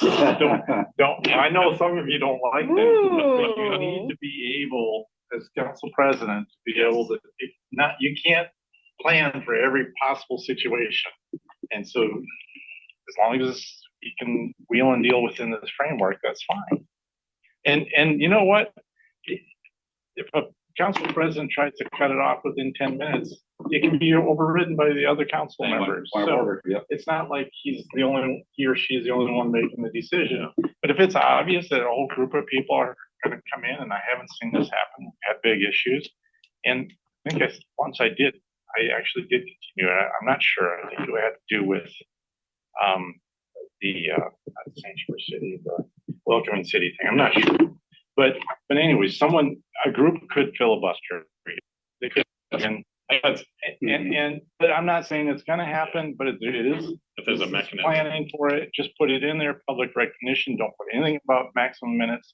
They'll never get used. But if someone tried to do one of those things to you, then you got. So you're saying just to put it down lower and say public recognition continued as needed. The same language is like, I'm not sharing the screen. So public recognition, period, and then public hearings, general business, and then continuation of public recognition if needed and as time allows. So bing, bada, bang. So it'd be strike this whole parenthetical here, starting with 30 minutes max. Yeah. Strike that, but keep this language down here. Yes. But we also, though, I'm thinking out loud, we don't want to imply that there's two public recognitions on it. Well, it says if needed, and it says continuation. But you want to take the 30 minutes max out of public recognition. Yeah, take that out. All that. Come on, mouse. Select. Oh, I stopped talking. Yeah, I'll get it. Or while we're like just watching with bated breath, strike that. Denise? I'm wondering, just from the public's perspective, if they see that public recognition even mentioned later in the agenda, are they going to assume that if they are there, it is necessary? I'm wondering about that. What we could do is kill the continuation at the bottom. In the top, say public recognition, parentheses, may continue to have general business if needed. Yeah, I agree with that too. That was one line. Basically what it says. Basically, yeah, but you're right, then it eliminates the two, having it listed twice. Good. Yeah, okay, let's do that, all right. Thank you, Denise. Mm-hmm. Continuation, but modified language and recognition. I'd like to add something for public recognition. Hmm. And it can be a custom or it can be written down either way. That we keep asking people to state their names and ask them to state where they live, and also to keep offering. I don't have, this isn't a Q&A if you want to say that, but just say send an email and I will address your question. I think that people should know it's really frustrating. I saw a lot of frustration on many faces where they speak and all they hear is thank you. It's like, just send it as an email. And if people do that, then we can respond. I'd like us to do that regularly so that. I think we do. Don't you? I've replied to a lot of emails over the past few weeks. Well, ditto, So- but we're not saying it out loud. And I think it would be courteous and it would give people the feeling, like quite a few people said, like I'm speaking and I don't feel heard. So to give someone, and it's not a lie, it's like actually true. If they email City Council, someone will get back to them. So I feel like what I try and do, and I point out, is if somebody just says, I think I should be allowed to keep raccoons as pets, right? That's it. That's all I say. Then that is kind of a thank you for your comment. But if someone says like, and I want to know why I can't keep a raccoon as pet, and is that a unilateral direction from the mayor or something? Then that's usually okay. Do you want to answer that? Mayor, are you personally banning raccoons? Or we can say, hey, send an email. We'll figure out why you can't have raccoons as pet. But is that kind of even if I'm not currently doing it? I don't think that needs to be written anywhere. Right. I think it's, he heard you say he needs to do it more. I think you do it more than I might have. So I think so. I was thinking we got a bunch of comments on public recognition on the Warren Avenue multimodal. And that would be good to say, please, send these comments by email. Could help with that. What if we had a slide during public recognition? We don't need to show them. Well, I don't know. We don't necessarily. With the handout, yeah. That says, public recognition, state your name, and then yes. Also, please forward any comments. Somebody could just be watching it after the fact. Mm-hmm. I don't know, maybe. And the handout does have at the end, like, hey, email us anytime. I think the issue with the slide is that's what's broadcast on BCAT, so that It folks, should be, I think, fine. folks don't get broadcast on BCAT if there's a slide up on the screen. It might look something like that. I don't know how much these citizens want their face. Just on the print. I think they do too. Yeah. I'm just kidding. I'm kidding. It's like a thing. I've had people tell me that they, yeah. Yeah. So I'd like to see I like the idea of a slide, as long as it doesn't change the way that folks are viewing from BCAT. For the folks that I can ask that to you about that. Denise has her hand. Yeah. We just put it on the printed agenda. I'll ask about that too. Good idea. Basically, the more. I hadn't lowered my hand, so never mind. Oh, okay.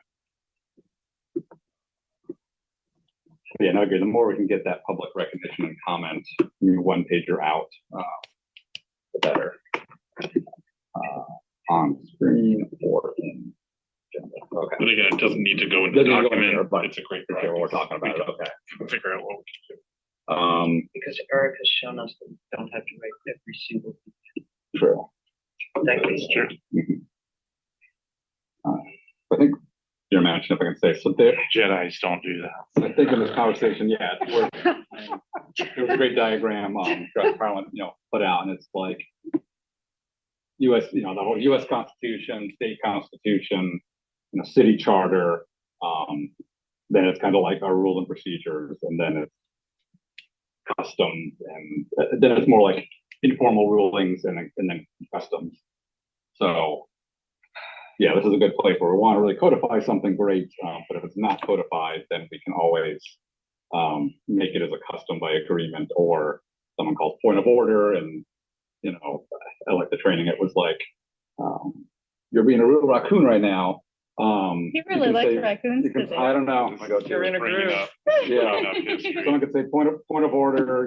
I think raccoon's an insulting term, right? And then the president can say, I disagree. Term of endearment. That person can appeal, and then if majority of council agrees it's a insult. Okay, majority of council, but don't call anyone a raccoon going forward. Trash can. Yeah. Yeah. I just want to make that clear on the point of order. So I was behind the whole raccoon movement years ago. We had another council member that was into, I shouldn't say into goats. Remember the goat issue? I know exactly what you're talking about. They're still talking about goats. They're still talking about goats, by the way. You're gonna do Rule 9 too? So is that what we're getting? I was getting to Robert's rules and council meetings. Are you getting to where I invoked Rule 6.4? So Rule 6.4 is basically just Robert's rules appeals, right? That it is that challenge of like, okay, we're gonna move on to the next agenda. Hey, point of order, I don't like that. I want to keep talking on this. Then I can say, no, we're moving on. Hell or high water, and say appeal. All right, and then it goes simple vote to the group. So there's a little bit of a history behind that. I was simply just kind of checking in. I wanted to know, can we, is this part, you want me to go ahead? Sure, yeah, okay. If you want to guess. I would just love to have more, like we've been doing now, just kind of like a standard of what was status quo before for study sessions, which is just to be more relaxed.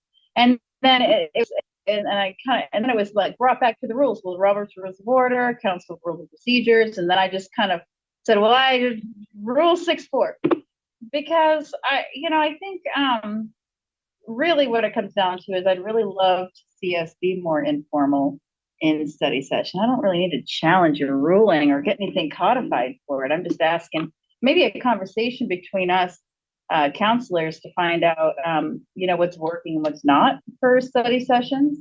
And, I just want to validate, completely understand and appreciate a more formal use of Robert's rules during council meetings. I'm not challenging that at all. What I loved before and loved seeing before was when counselors could converse with each other directly. So I was just going to ask you if we could have just a brief discussion on, and just to gauge the temperature of the group on what they'd like to see for their study session protocol. Yeah, so let me preface on having the rules right as written, and in multiple places, it says comments shall be directed to council president. Multiple places in here, Robert's rules codifies that too, and it does say, Robert's rules is the guide of order. And so, for me personally, in the seat of the moment, that's been useful to say, all right, that's the default. If we need to fall back there, or if any other council member, said, hey, point of order, rules say Robert's rules, I think we're getting too loosey-goosey right now, we can fall back there. And then when, like right now, I think it's worth, loosening up a bit. We have that option. But, go with this. Do you want to hear the other? Completely wanted to get rid of like Robert's rules or anything, we would need to update. Council rules and procedures. That's not what I'm saying at all. Do you want to check in with the other counselors and see what they think? Yeah, I just wanted to give that kind of like, again, that pecking order of no, and I where understand customs come in versus the rule of procedure. And my understanding is that, it's mentioned, yes, but it doesn't have to be the rule of the land, the law of the land, that there's some flexibility in that. So I just would love to hear if I'm alone in this feeling, or if anybody else has ideas and so on. I guess I think during study session, relaxing it down and Jeff, I'm really happy you stopped. No harm, no foul. No. I'm really happy you stopped calling us by our last names, because I felt like I was trapped in doing it tonight. I didn't hear him, Paul. I switched it off. Yeah. All right. but it makes me feel like I'm trapped in a 19th century men's club, you know, which is a very awkward and uncomfortable location for me. I guess I think addressing the council is important, and the tendency in this room particularly to turn and talk to people who are spatially arrayed as an audience, that's distracting. I think addressing the council is of importance. And at all times, the council president is the choreographer, is the person who keeps it together. If you think that people are not addressing the council as a whole, but for example, you know, vituperating Eric for his raccoon thing, you know,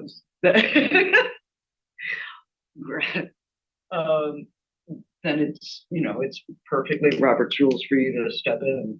But I've noticed more is not us failing to address, is where we fail. I'm sorry, I'm getting really tired here. What I notice here is more that we fail to address the council, and we turn and address the audience. That's it. I try to say that shorter next time. I don't know. Anybody else, any thoughts on, be honest, I'm happy to take it. You know, some meetings are really tough topics. In that case, I think having a more formal, more formal thing to fall back on is good. And the reason I was kind of doing last names was a bit reminder of the formality needed sometimes, like this is an official council meeting, all eyes are on us. I can speak to that. Yeah. If you're trying to be formal, then you need to use our title. If you can, You don't just yell someone's last name at them in a formal meeting, you know. So it's either council member or you can use first name. I can do that, but there's extra syllables. I mean, so I'm a fan of first names at study sessions and titles, including vice president, because I think that everyone warrants that respect. Please. Another argument for going to council is just that extra syllable takes up time. Yeah, I want to give our president as much leeway as possible in leadership style, and I did really enjoy the consensus model with Eric leading that, you know, kind of that conversation or being a fan of it, and we practiced it, and yeah, we've been dealing with some really tough issues and emotional issues. For me, formality sometimes helps me channel my passion more effectively, if that makes sense to you and any of you, but that's just personally how I think I've appreciated it for that around sensitive issues, you know, trying to really kind of regulate the discussion. It helps me channel my passion more effectively. I think I should have just left it at that. And so, you know, the last name, I think that President Kaufman is Jeff's trying to figure out what's going to work. And I think we've heard some significant pushback on the last name. I guess I can relate to that. It's kind of a, if you were called by your last name as a girl growing up, if girl was called by her last name, she was a tomboy. She was one of the guys, which some of us really appreciated, but not all of us did. So that's maybe something to be sensitive to. And I like that there's a space that's safe enough for us to share that stuff, which is what I consider study sessions. So I think giving our leader, our president, feedback about what's effective and what's not for us is really appropriate, and then allowing him to lead the meetings. So that's it. Nope, very good feedback on first versus full title. I'm happy to go back to first name study session if that's the consensus of the group. Perfect. May I bug you, Eric? May I ask you how you feel about the change? Is that okay? I know you didn't say anything. I know, because you know what? Because here's what I know about Eric is he thinks we're fumbling around too much with the rules. We just need to like be okay with it. And like I said, I don't want to change any rules. I just have appreciated a relaxed. So I just wanted to hear everybody's opinion and Quinn too, if he's still there. I'd love I think to. he got disconnected. Okay. He was having internet issues a while Okay. back. So yeah, let's tackle it. Because maybe I'm in the. No, I'm in here. okay, so my experience has always been the study session is for you to roll up your sleeves, get down to work, and have an environment where you're able to throw out ideas, and they may not always be the best, and you should be willing to retract and say, oh yeah, that wasn't a good idea. But that's how we get the best outcomes, is to have a more informal setting. So that's the way I practiced it when I was leading the council. I do agree that if you had a council makeup where you may have one or two people that are dominating that and you need some order, then you need to rely on Robert's rules. So you need to let the council president, this still needs to stay in there, but the council president, he or she should relax it whenever they can. Basically, it should be relaxed at all times for a study session. That's how I did it. And then rein them in if you need to. And I think the majority of the council understand when he or she does that, yeah, we need to be reining this in. It won't be, it'll be a reason for doing it. So, and I also agree, not last name. I hadn't really thought about it. It kind of struck me a little odd. Now that I think about it, it reminds me of my military days. That's when I was called younger and good now. And you know what? There's a reason why I know you did the full 20, but 2 years, 14 weeks, 3 days is what I signed up for, and I don't want to revisit that time. So I do like first names. yeah, first name. That works great.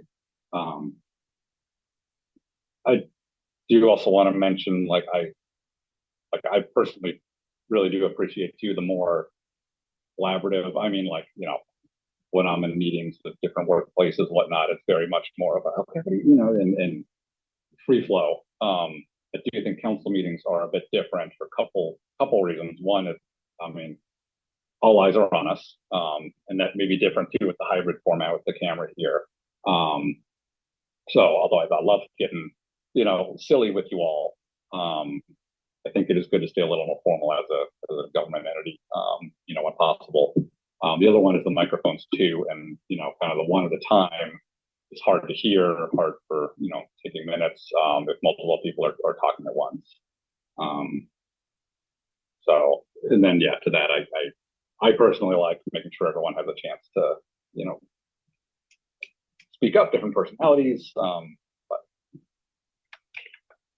So I have. I think we can try and keep it a little more regional. Yeah. I'm definitely guilty of talking over folks. So, if you were willing to relax, there's some standards that I should probably keep too, which is like what I just did, which is being careful not to talk over someone. But I just, and I'm guilty of sometimes, dominating a conversation, just like, some folks are, but, so I think that in those situations, it would be appropriate to say, hey, there's so-and-so hasn't had a chance to talk. I want to hear from them. But I guess I'm getting the vibe that we do kind of want to be a little more relaxed in study session. It's difficult for me just to direct all my comments to you. When I have a question for Eric, I want to talk to Eric. He's not going to be here for much longer. So I want to ask him all the questions I can while he's here, and, these folks that have experience and have specialized knowledge, I don't want to ask you to ask permission. I don't want to ask permission. You know what I mean? Like, it just feels too much. Yeah. So I guess that's just where I'm at. It feels more authentic. And I think it's okay for the public to see our authentic selves, and in this setting, see how we work together. How we work together is important. And thank you for letting me bring this up, y'all. Appreciate it. But And I would say, I mean, if you go by the strict language in here, right, it says council members have, somewhere it says council members have the right to ask a question of, I'm sort of like anybody, right? I've enforced that when it's like, yeah, a council member has tough questions for a staff member, they have that right. And gosh, where is that in here? Oh, hey, right here, questioning. Any member of the council, including the council president, shall have the right to question any individual or staff member on matters to remain issue. Question be conducted just to ridicule or denigrate the individual being questioned. So, I mentioned in the past, and like, yep, those are some really tough questions that were asked of, say, a staff member, but they weren't, you know, denigrating, like, are you stupid? Why are you doing this? Right? Like, that's clearly crossing the line. But, you know, saying, you know, why did X dollars get spent on Y? You know, it's a tough question. Totally fine. I'm happy to interpret this that any council member questioning any individual, including another council member, like, hey, Eric, when you dealt with this, yeah. The only thing I think you want to avoid is just if things are especially getting heated, and it's like, you know, I think we should vote for this or vote for this. You voted for it before, didn't you vote for it? You know, or it's kind of that where somebody doesn't have a chance to, you know, quick to defend themselves or become accusatory or anything of that nature, if it makes sense. That's where it's, I just want to make sure things don't get too. Have we had that with our group? Yeah. So far, so good. So far, we've been pretty A few times, but you simple know, in general. I mean, Yeah. maybe, you know, just, I don't think that we've been out of hand emotionally with each other. I don't think there's been anything no, like but that. also I'll make sure we don't get We aren't writing these for us. I mean, yes, they are, but these are for the council. And so, could there be a situation like Jeff's describing? I think so. On contentious councils, come on. I think so, but I also want to validate, I think we work very well together. And so I think what I'm hearing is trust us, you know, this is a team, and, you know, call us on our misbehavior from time to time, but ultimately, you know, you've got a very capable, level-headed group of individuals for now. Thank so, you. Okay, excellent. So that's clear. Like, hey, Eric, you're council president. What happened back then? Like, totally, you don't need to be like, did you ask Eric?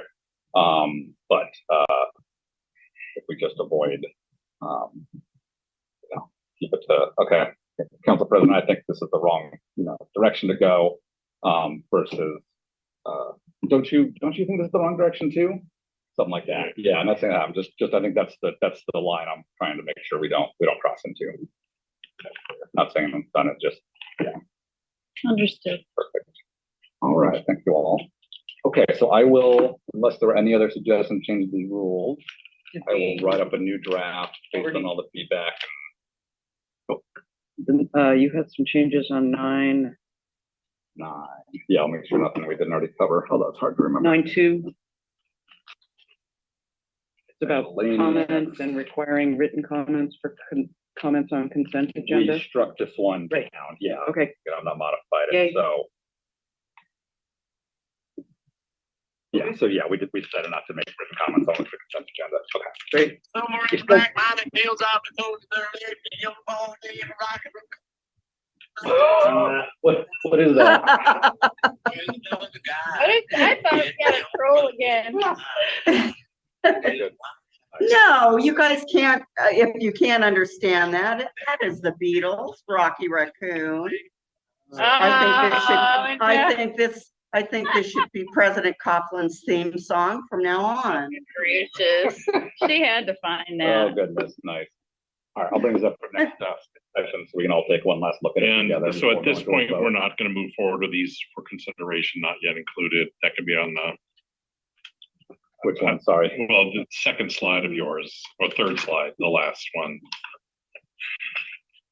The Polsbo example. Oh gosh, I forgot about that last slide. I would like to just not move Strike forward those with two. those. I'm okay with that And as well. let's just get this buttoned up, and this will be on the list for next I'm okay with that too. One was regarding abstentions, and there was a way Paulsville handled it. I'm fine with skipping that unless anyone wants to really move it. And I can't even remember what the other one was. Where's my slide? Come on. Clarify use of agenda setting process. Oh, good. Then we did that. Yeah. Thank you. Here we go. So it's just the.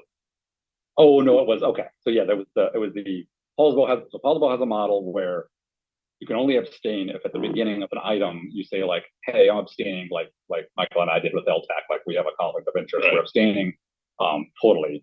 And that if you don't do that, if you've taken part in the conversation, then an abstent can basically, you can't abstain, it counts as a yes vote, you have to vote no. That's because of me. That's because of my abstentions, isn't it? Well, look, sometimes I got to a point where I just didn't have all the information even after a discussion. That's I think Paulsville's minority. I mean, the standard is, yeah. You can go either way. So. I don't know if that's an actual problem to solve. No, I don't. But I'm fine either way on that one. Let's just do problems that actually. Perfect. The other one was some cities do require 2 people to move something from consent agenda to general business. The default Jurassic Parliament or Robert's rules is it's the right of any individual to move it. So let's go with the default. But I'm okay with the default. That's why I left these 2. It's just like, hey, I did research on them. Yeah. Cool. All right, perfect. Thank you. Have we actually completed this? I think this will give direction for a full draft next time, and if there's any minor tweaks or anything doesn't look right, we can actually pass it. How many weeks has this been deferred? Well, Months? how long have we been talking on? Yeah, June. Well, we got it done. Other stuff that came up. It did. We had more important. We did have more pressing issues. I don't know if this is appropriate for right now, but it's about the agenda bill policy. Many items are presented to us as must pass, time sensitive. And often our automatic approval is expected. I don't know if that's something we want to talk about right now, but it's impossible for us to do due diligence if things are like just given to us at the last minute, and the contractor's trucks are idling outside waiting for as it were. And I don't know what to do about that except to I don't want to do something nuclear, but is anyone else interested in discussing this at 7:45 on a rainy night? Okay, then I can quickly sum up on the exceptions. At least I try and hear, is this really truly needed to be an exception? Yes. If not, then no. And I try and state to council like, hey, this came last second. This is why, and I let it on because it sounded as one item that I let on, and that it's not really urgent. But anyway. But yeah, to your point, voting no is the option. If we weren't getting enough time to review something, if it's something into the standard agenda process and we weren't getting enough time, you don't feel comfortable, no vote or postponing or deferment's an option. And I think that's the balance you have to find between council, administration, and staff time of how, bring that forward. Yeah. All right, let's go to general council business, B1. On a public works committee, anything we hadn't touched on?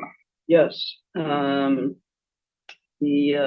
a plat up by Illahee that doesn't want to get annexed. And I can go longer on this one, but I won't. They don't want to get annexed, but they do want us to run our sewer almost all the way out to the inlet. It's inside the UGA, and the city's role would be as wastewater provider. It's a 189 lot subdivision. I myself feel that if you want our services, you should get annexed, but Public Works, who aren't here, so I'm speaking for them, would say that this is very normal and it happens all the time, and it's consistent with our comp plan. Isn't there some catch? Yeah, be careful. So I'm the one that wrote the ordinance that said that we're going to extend our utilities outside the city boundaries. You will consent to being annexed, be recorded on your deed. This was to get more people in. The problem is that you're not allowed to create islands. So the developer is going to sign an MOU that says we agree be annexed when it's time. But you have those lots, those people between them, and it does not appear likely that they will. So they're not saying they don't want. They're not saying they don't want to be annexed, but there's an island, and so you can't create an island. It's against state law. Okay. You can't do that. Okay. No man is an island.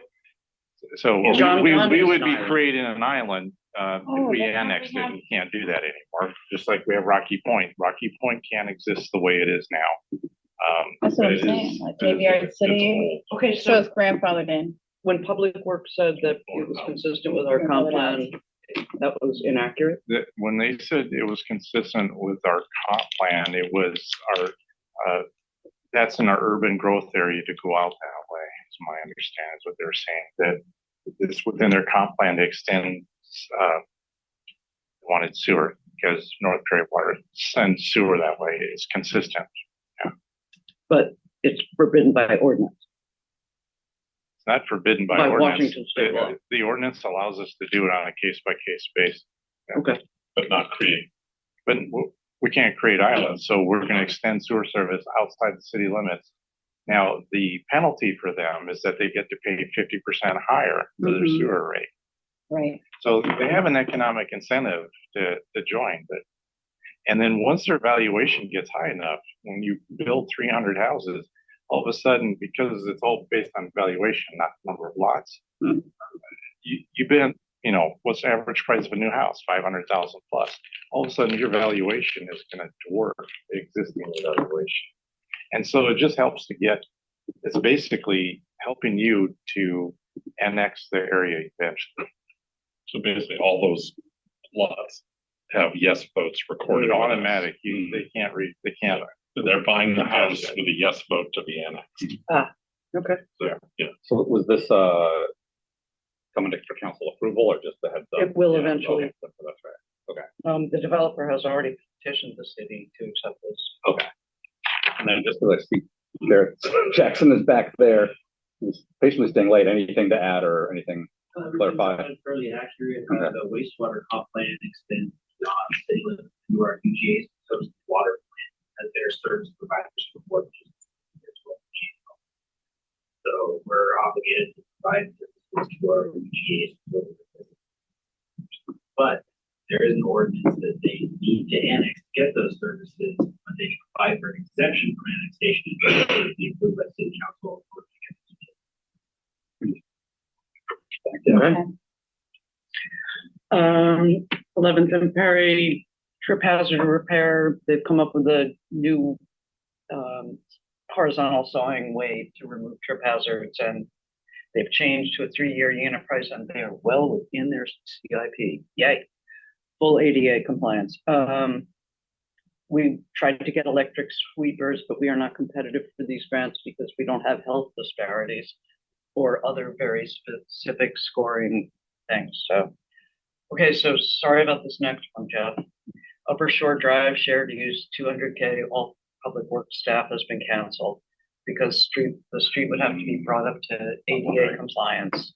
There's 34 vehicles a day that use that street. They can't, they need total reconstruction, and the average speed that they clock there is already 11 miles per hour, so. Okay. I'm guessing that was. Sorry. To do the full. Okay. Yeah, they say it would cost 600K to make it ADA compliant. Versus the 200, that was kind of the budget. Yeah. Okay. And then finally, Ned Lever has been working with Port of Bremerton which is the only sewer provider at the port, he's been working on that interlocal with Mason County.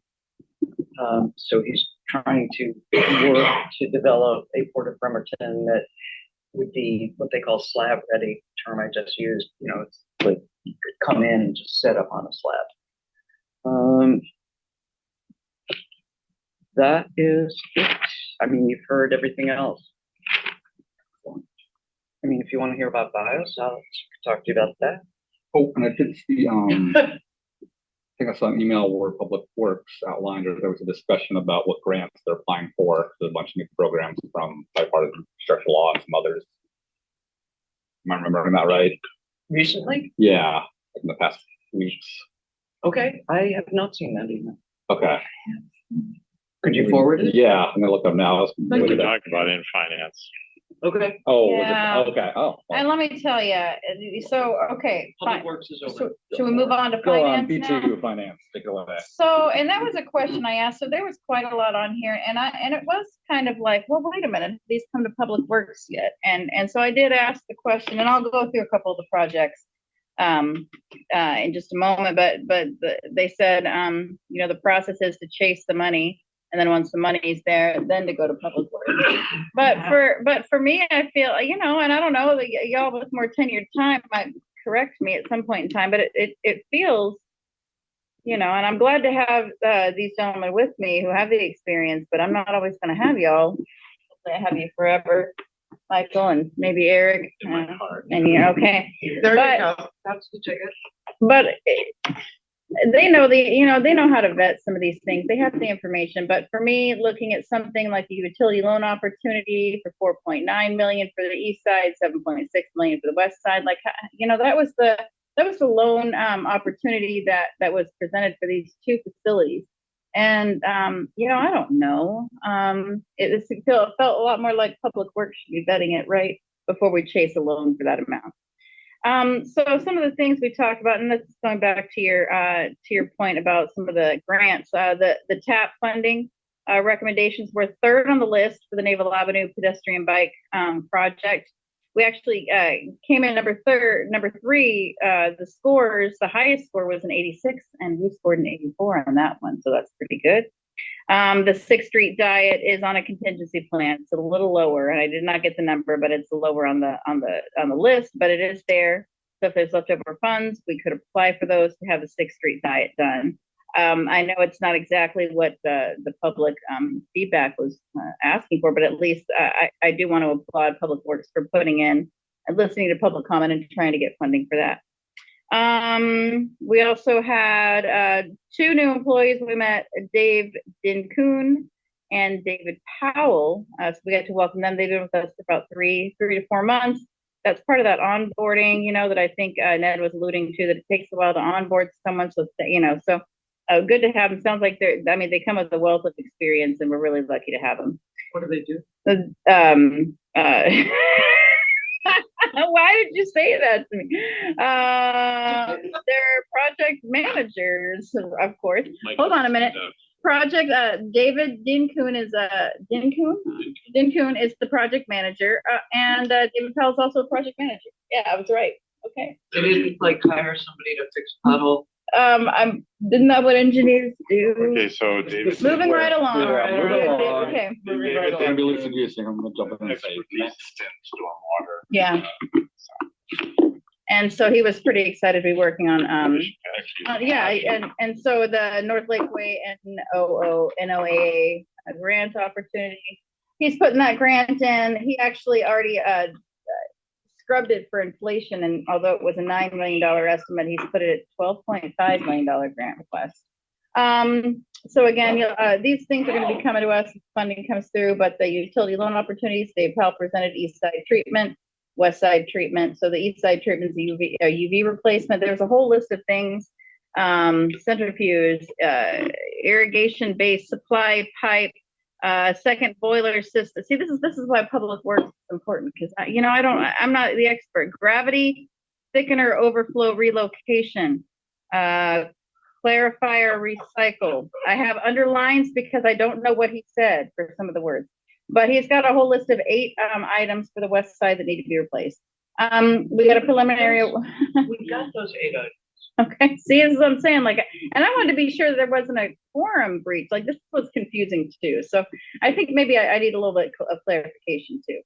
So we got a preliminary award notice from the local cybersecurity grant program. Hans Nilsson got us $3 million. Wait a minute, and it's 16 requirements. Maybe it's not 3 million. I apologize. Maybe it's 57,000. We got a budget update. Yes, it's I was thinking it's $3 million. It's 57K.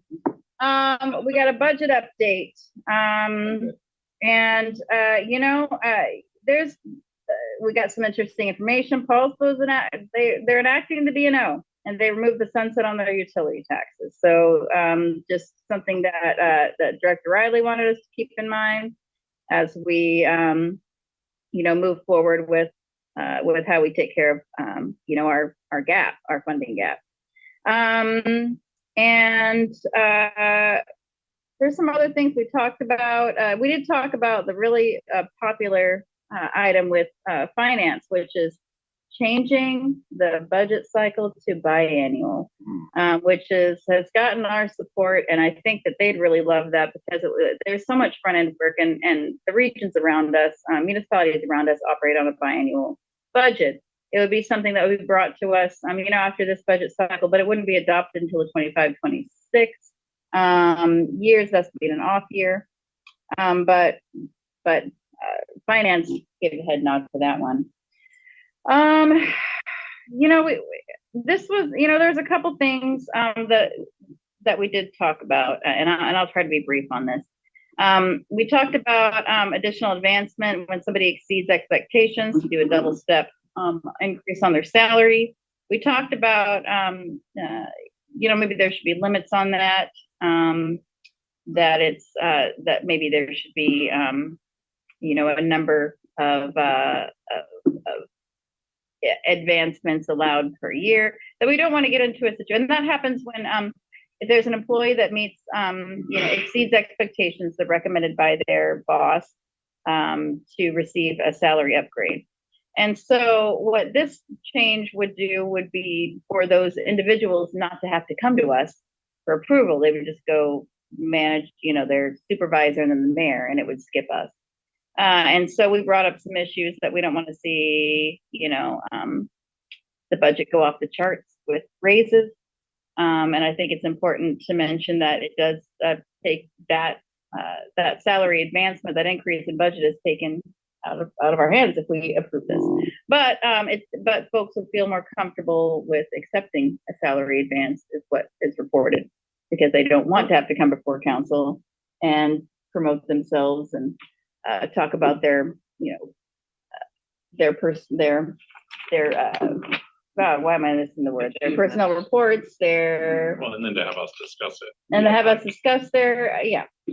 So there's a lot of things to think about for that one. And going back to the budget update, I just want to mention something important that I did, ask. There's been talk about a 1% set aside of the general budget to go for houselessness issues, unsheltered issues. And it is, according to our finance department, it's not sustainable. That's roughly about 600,000. We know that that's just a drop in the bucket for what's needed. But it's not supported by our finance department. We asked, a couple of us asked a couple of hard questions about our upcoming budget. And more will be revealed, but I think that I think this council, and I can't speak for anybody else, but I can speak for a couple of us, would probably not be in support of a budget that did not include an allocation for housing and homelessness support, for actual, something to be done for an additional shelter, alternative, temporary shelter, open air shelter, pallet shelters. We want to see something like that in the budget for us to approve it. That is all. Thank you for your time. Okay, to answer your question. Yes. So it goes to finance because for some grants, the city administration has to have council approval. So the logical choice is finance committee. And when we give the head nod, that's basically that allows public works to say, yeah, we have council approval to apply for this grant. So that's why it goes to finance and not to public works. Okay. It's kind of funny. We actually, both of us asked more public works questions the other night, Tuesday, as opposed to a finance question. Yeah. But yeah. anyways, because we're on both. So for me, it's difficult because I'm not on that committee, so I'm glad y'all are there too. But I think that, and I get it, you got to chase the money first, but it just gets complicated for me if I don't know if $12 million is a lot or not enough. Or that's not my job to know. Also, but it goes before the full council eventually. So then. That's they'll true. be able to ask a question. This is like, That's true. this is like the two votes. And then it grows into Yeah. something else. So I will say there are cities like Spokane has an ordinance that more formalizes the application process where their public works committee actually is in charge of approving every grant that applies for some exceptions. So that is an option we could, consider if needed. I but- mean, if it ain't broke, don't fix it. Yep. I just wanted to, kind of share that. I did ask that question, but, most importantly were my last points that I think that many of us want to see money for, our unsheltered options to be in the budget. Dr. Riley, that's all. Sorry. Yeah, just a couple of add-ons there, maybe just the council. Did us also discuss the audit that was starting. Oh, I apologize. Thank you. So next week, and then also our investment from this point in time last year to this year, it's tripled based on investments or portfolios. So seeing good returns in the market. And regarding the audit, it looks like they're going to do a federal grant focus, right? And This is the federal program required, this year accountability on it. All right, any regional committees, boards? I have one for good of the order. But I can read. we get an LTAC update. Yeah. Then there's motion there there. she is. Would be happy to do that.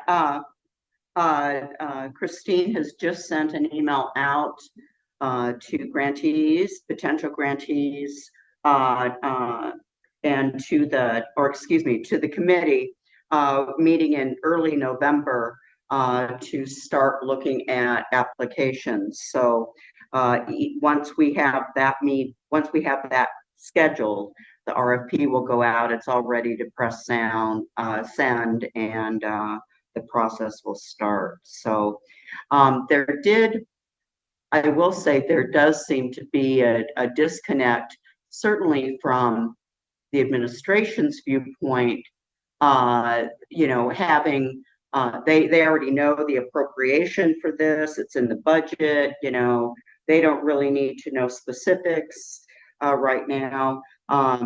I've been communicating very strongly that there are a lot of community partners that are dependent on this funding, and that we need to get, this out as soon as possible. So,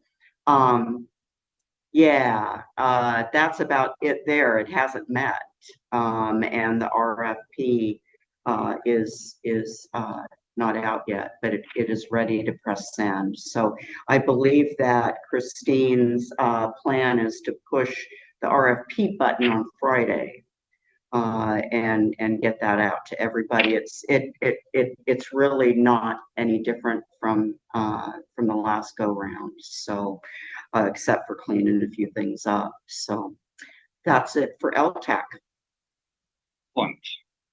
Improvement on the consultant. Oh, so that the city will apply as part of the LTAC process. Yeah. Yes, the city will apply. The city always applies for its awards. I think that Conference Center is up again this year. Is it not, Mike? That's correct.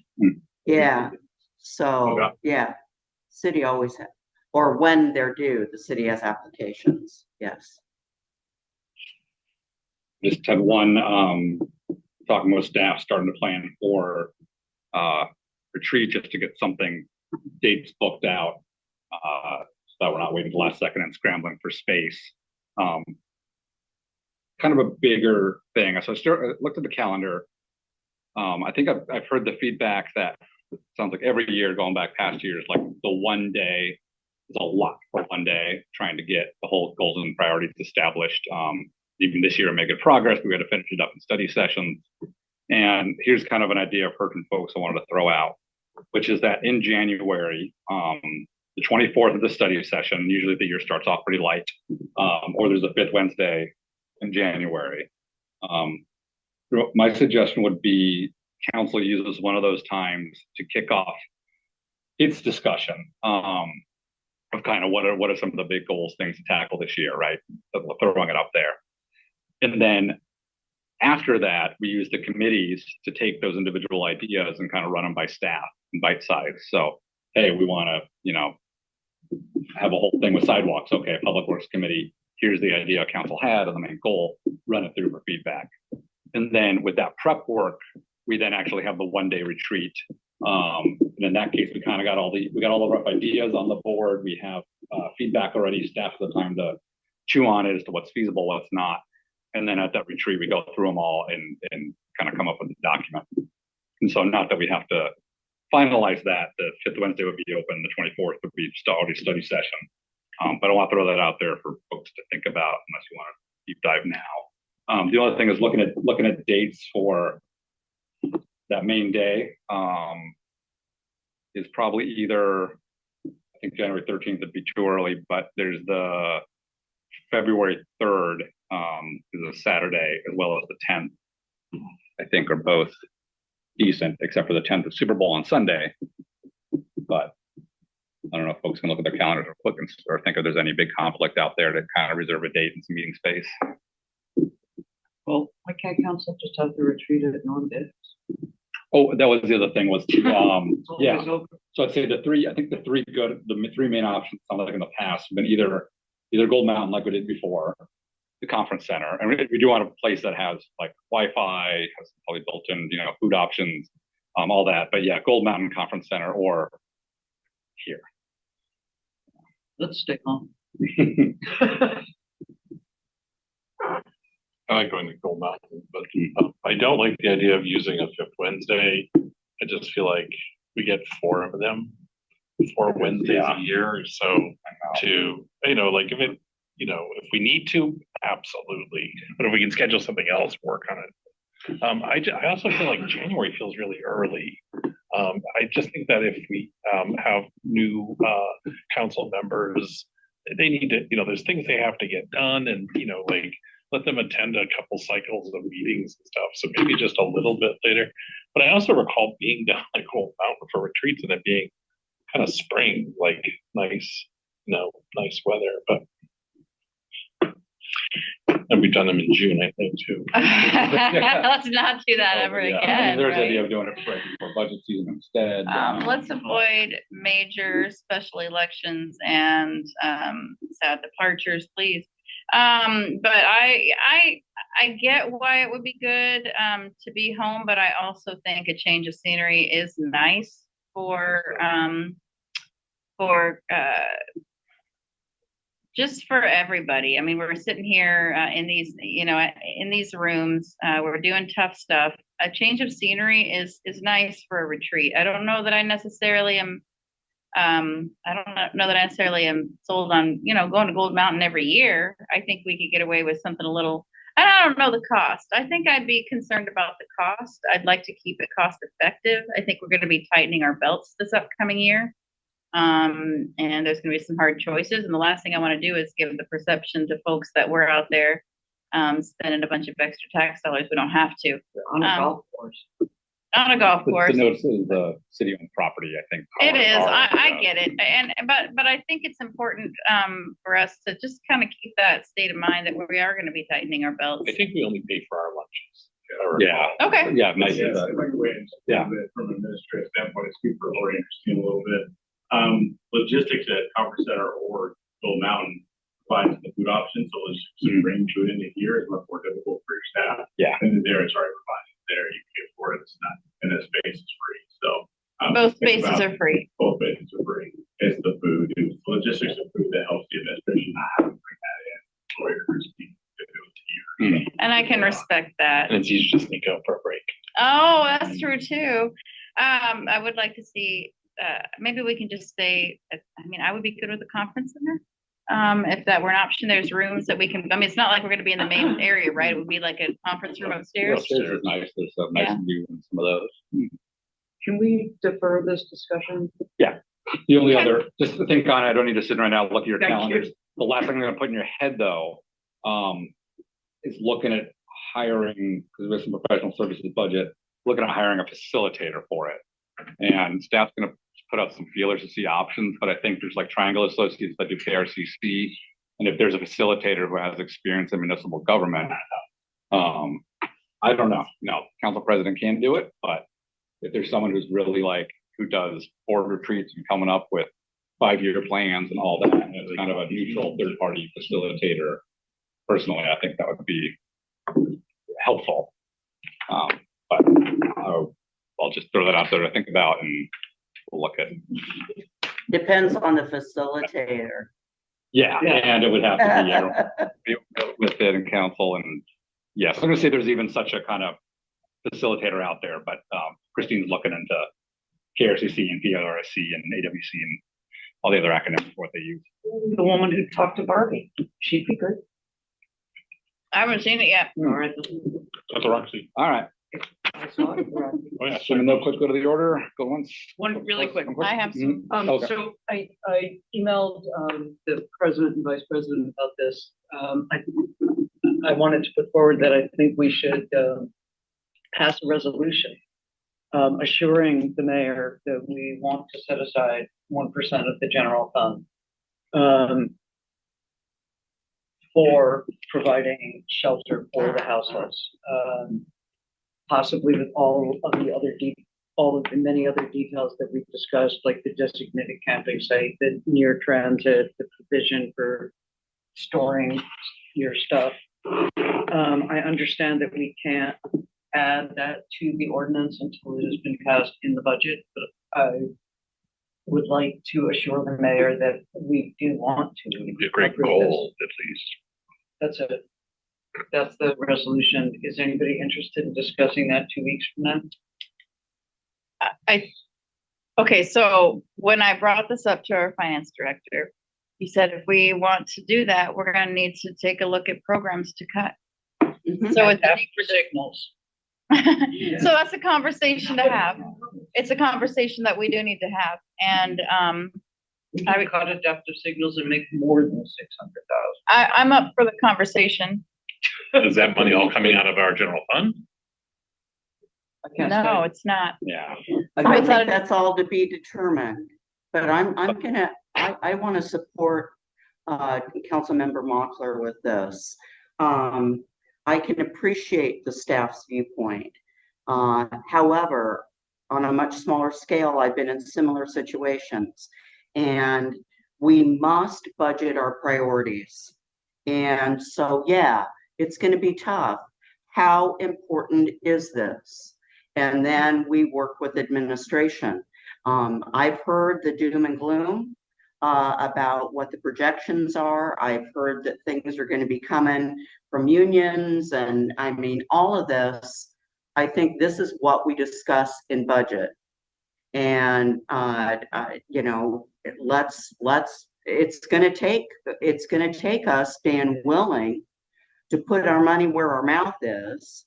And, you know, yeah, I'm sorry, it's a tough year. And, you know, this, that, and the other, that's probably why we've got the situation to begin with. So, my integrity says we've got to fully discuss this, and I'm going to be a proponent.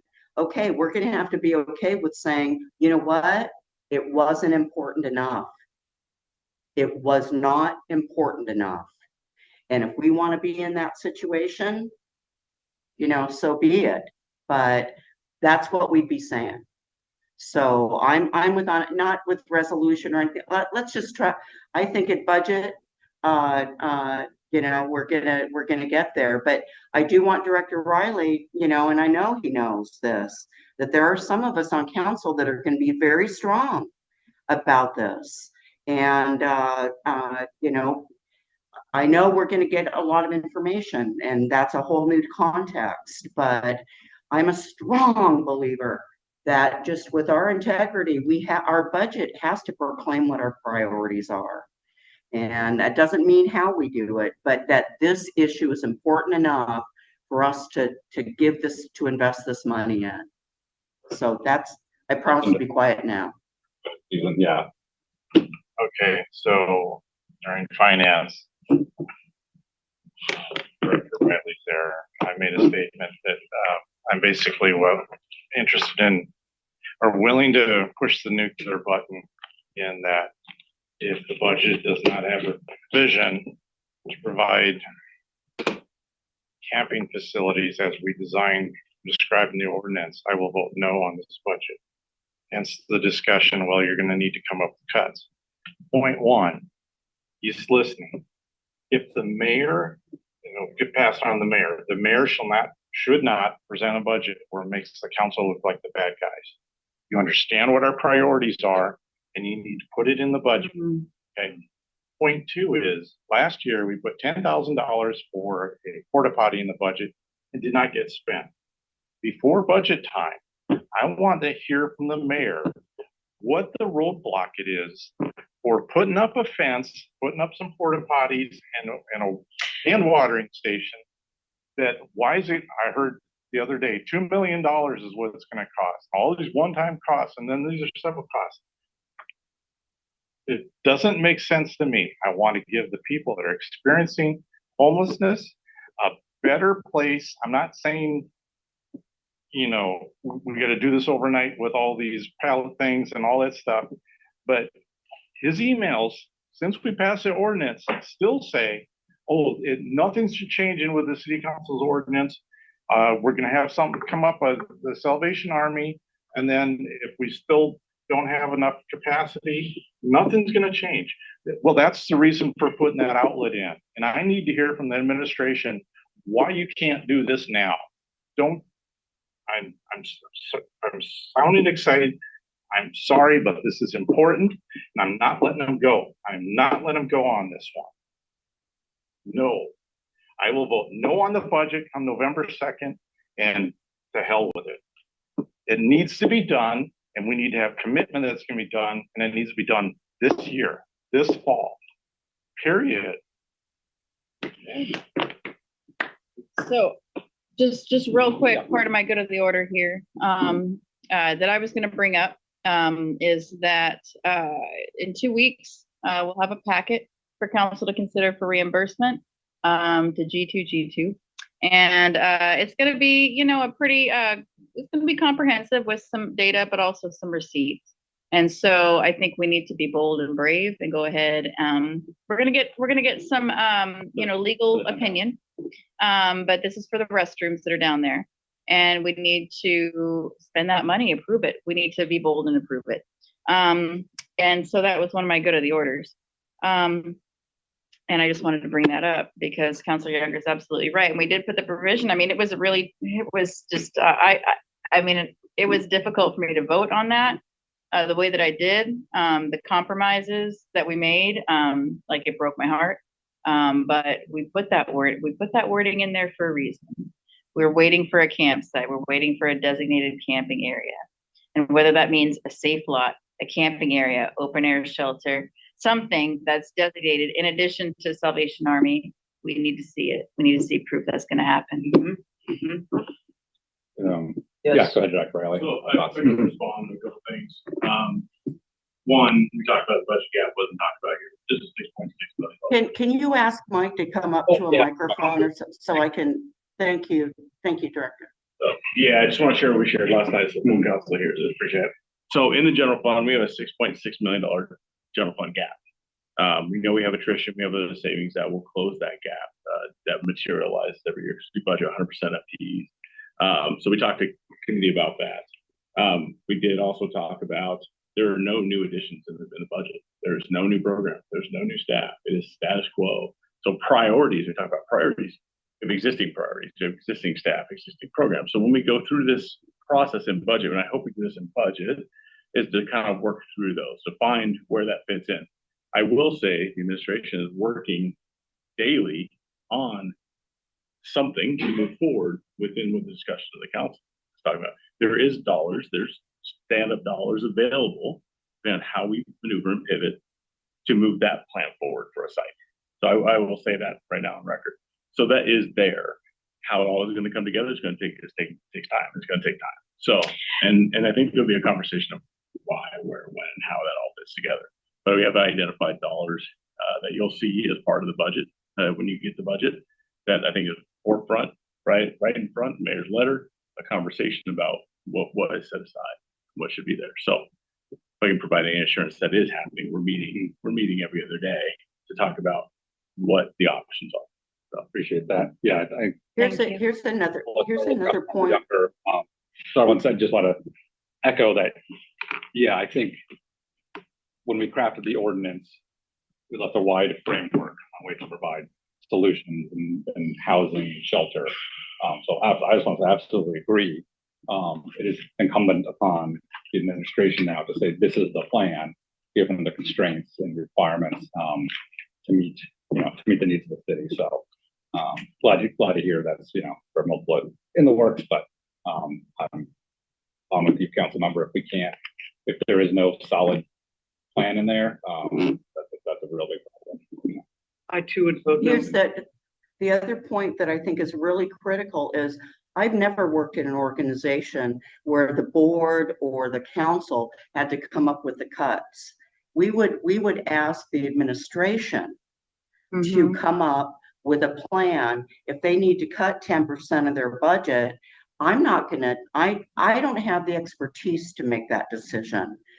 The administration is charged of managing those resources. We tell them how much they're going to have, right? In what area, but we approve things like that.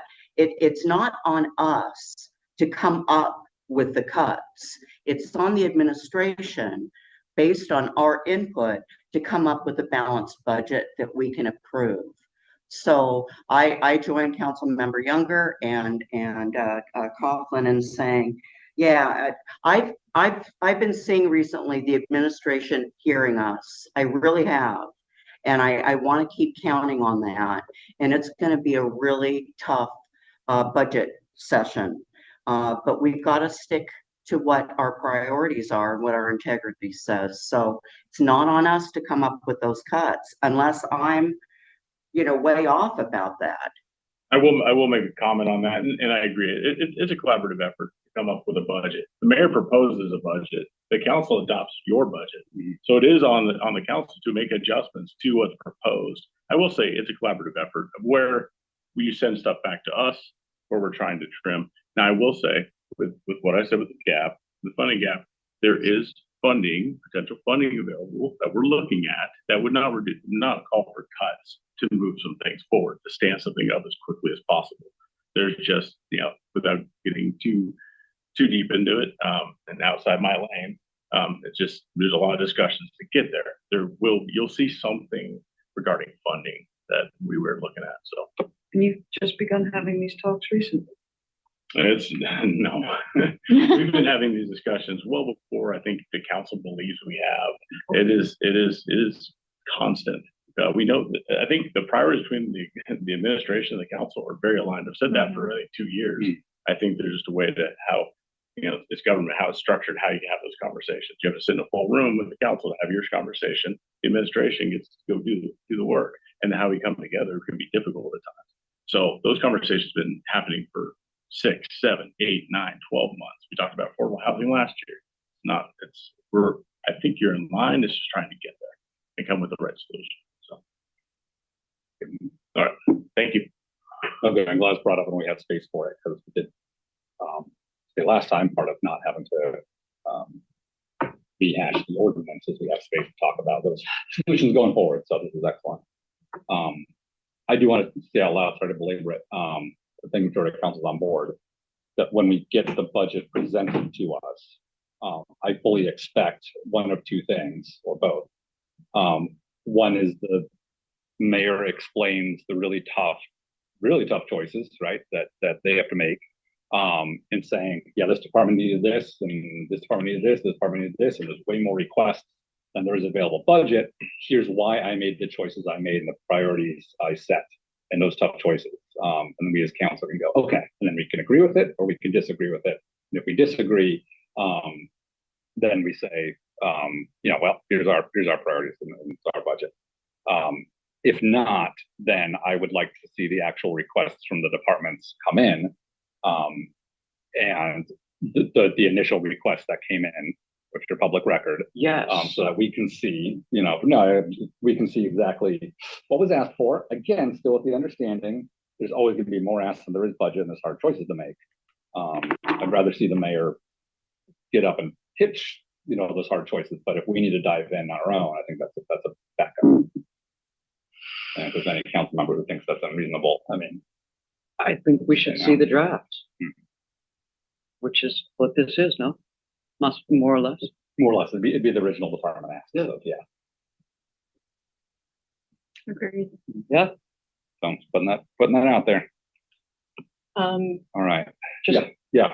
I will talk as fast as I possibly can. If one of us, for example, were to see an easy, low-hanging fruit of something that could be cut without any material damage to the functioning of the city, what would be the mechanism by which this counselor would pitch it here at next study session, for example? Like, I've done the math and here's where we can get $1 million. So I think, let me check with. Oh, that'd be great. Let me check with Kyle and LPMA. Like normally if it was just like, hey, raccoon ordinance or whatever, a council member could send out a letter to everyone, right? And as long as no one replied, there's no FPMA issue. It's just, okay, I'm first, here's my thoughts, okay. But I don't know if budget season as a whole, if we start touching on it in different meetings. Salute. I'll promise check with Kylie on that. Okay. I think an email of, hey, council, here's what I have an idea. We'll discuss it when there's a meeting. It's okay, then I'll double check on that. Okay. I have one more go to the order. Oh, fine. I already mentioned the one. I'll be coming in a couple of weeks, hopefully, with those receipts. Let's get people paid back for the restroom. Okay, so I am always here for feedback and professional growth and development. There's always a line that I dance between being my authentic self and being professional. I've received some feedback that I want to honor and acknowledge. Sometimes I get feedback, like one of the things that I got for feedback from a constituent is, I think that you should always be available to the public as a city council member. Well, if I'm at work, if I'm asleep, I'm not going to be available. So I can't always honor that. But some of the feedback that I got was about last meeting, and there's some things that I stand behind, and there's some things that I think I could improve. I think that my tone with Judge Flood was probably a little much, and I could have been more professional. And so I just want to acknowledge that and honor that feedback. And I received it from a couple of folks. And so I can take that, I can learn from it and grow from it. I stand behind my questions. I stand behind what I asked and the intent behind the questions. Just maybe the method in which I asked them was perhaps a little aggressive. So just wanted to throw that out there. Thank you. Appreciate it. That is all. All right. Yeah, that's fine. All right. Next council meeting is on Wednesday, October 4th, beginning at 5 p.m. in the downstairs chambers with a remote option available. This meeting is adjourned. Good night, all. Celebrating Buster Keaton's birthday. Hi, Denise. Hey. Recording stopped.